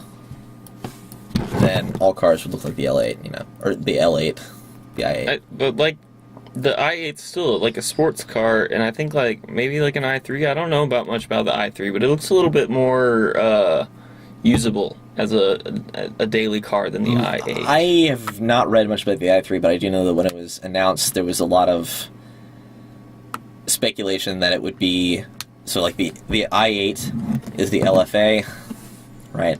It's the crazy engineering masterpiece. The i3 is the Lexus ISF, which takes some design elements, but it's buyable. But it's like people. A cute car. It's really square. It's the theme of futurism. It's not. They're still siblings. I still like what they're doing. Those cars just came out this year. Yeah. Yeah. I remember. I'm talking about discussion that was happening in 2013, probably. Yeah. So, I don't know. I haven't read enough about the i3.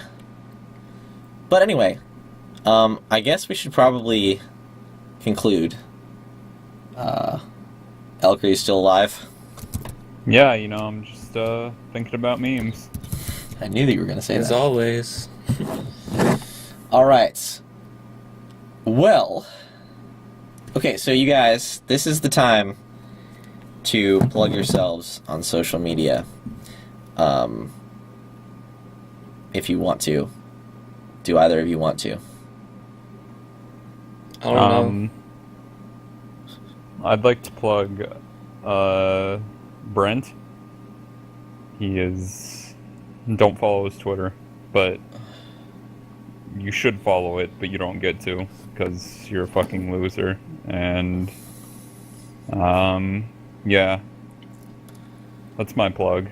Just so you know, you huge cunts, we're coming to the end of the podcast. Well, thanks. I don't know. I don't really have anything to promote except go to rubyfalls.bandcamp.com. That is ROOBIE.PHAWLS. No dot between falls and Ruby. I'm sorry. You're right. One word. I don't know why I said dot. Actually, I'll just put it in the description of the show. The future of music. Now, that is i8 music right there. Ruby Falls. I think that's accurate to say. Music you should listen to in your i8. It's the music that like somebody's going to find on a floppy disk, like a record, in like 20 years and turn it into the next DJ Shadow introducing. Yes. That. Somebody is going to use Ruby Falls for something important, and it sure as hell isn't me. DJ Shadow in Studio Eden. Well, you can follow me on Twitter at Asphalt Apostle. The words asphalt and apostle in one word. Of course, you can visit the Drywall website at drywall.ws. Specifically for this podcast, you can go to drywall.ws/Drycast. You can always talk about Drycast with the hashtag Drycast hashtag. Please do that. I just opened up a TweetDeck column today for that, and I need to get in there. Do that when you're talking about your vacation with your family. If you need to, just use it. I want to see it used. You can please take a moment to go to go to facebook.com/Children of the Corn 30 and give our Amish exploitation epic a like. Yeah, well. And if you need to follow me on Twitter, look for that douchebag in the black M3 that passed you on the highway, track him down, and ask him for his Twitter handle. Yeah, there's actually a QR code. On the spoiler. His license plate's a QR code. Everything in my life is a QR code. You'd paint a QR code on your M3. Meta. Oh dear. The car would be suicidal, unfortunately. I love my car too much to do anything to Oh, it. yeah. Oh, yeah. No jokes here. But, I'm gonna leave this podcast and go hug my car. there you go. And then crash it into the sheriff's building. Goodbye. So, forgot to mention, you can also now search us in iTunes. Just go to the iTunes store, search Drycast. Pretty sure it's the first one there. Nice, easy way to do that. Elk, any closing thoughts? You can toss my Twitter in the description. If anyone is really interested, they'll find it. And it's been a great time here in Drycast. We sure showed all the memers what we were made of, and proved that we were the top memers. No one's ever gonna challenge us for the mantle. I'd like to crown us all the 3 kings of the memes, and I'm really proud of us. We accomplished a lot today. We covered all that would ever be needed to known by anyone. We'll do it again next week, yeah. We'll be back next week for the next CSGO tournament. Top memes 2014. We really out here. Rage face, ping pong palette. Me gusta. Holy shit. Lay. So, thank you, Elk, for coming on the podcast. I hope we see you more. Well, this has been episode 4 of Drycast. Good morning. All right. Happy Wednesday, everyone. Happy Wednesday. Oh, yeah, good morning and happy Wednesday. Holy shit, what am I thinking? Man, today was the best Wednesday of the year. I wonder if next year's going to top it. It's a Wednesday miracle. All right, I'm actually going to stop the recording now. All right. Bye.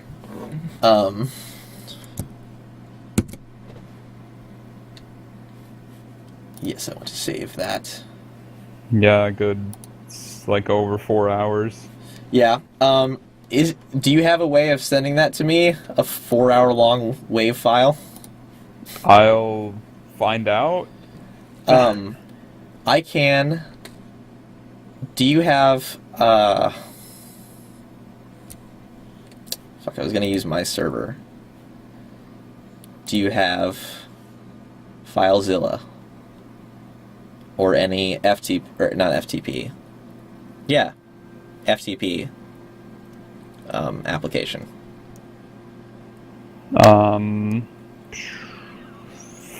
I don't know. I can grab it if I need it. Might be a pain in the ass. Do you know how big the file is? I haven't saved it yet. What, do you want it as a WAV or what? I mean, dude, you don't have to do that. That'll probably be fucking 4-hour WAV, that's going to be at least 3 gigabytes. Yeah, That's the probably minimum. more trouble than it's even worth. yeah, if you've got... I should probably stop the fucking TeamSpeak recording. And the stream. Oh, hello. Fuck you guys. I fucking hate you. People watching live. Just so you know, you're awful pieces of shit. You're tuning in to the secret part. Goodbye. Okay, bye. Behind the scenes. Goodbye.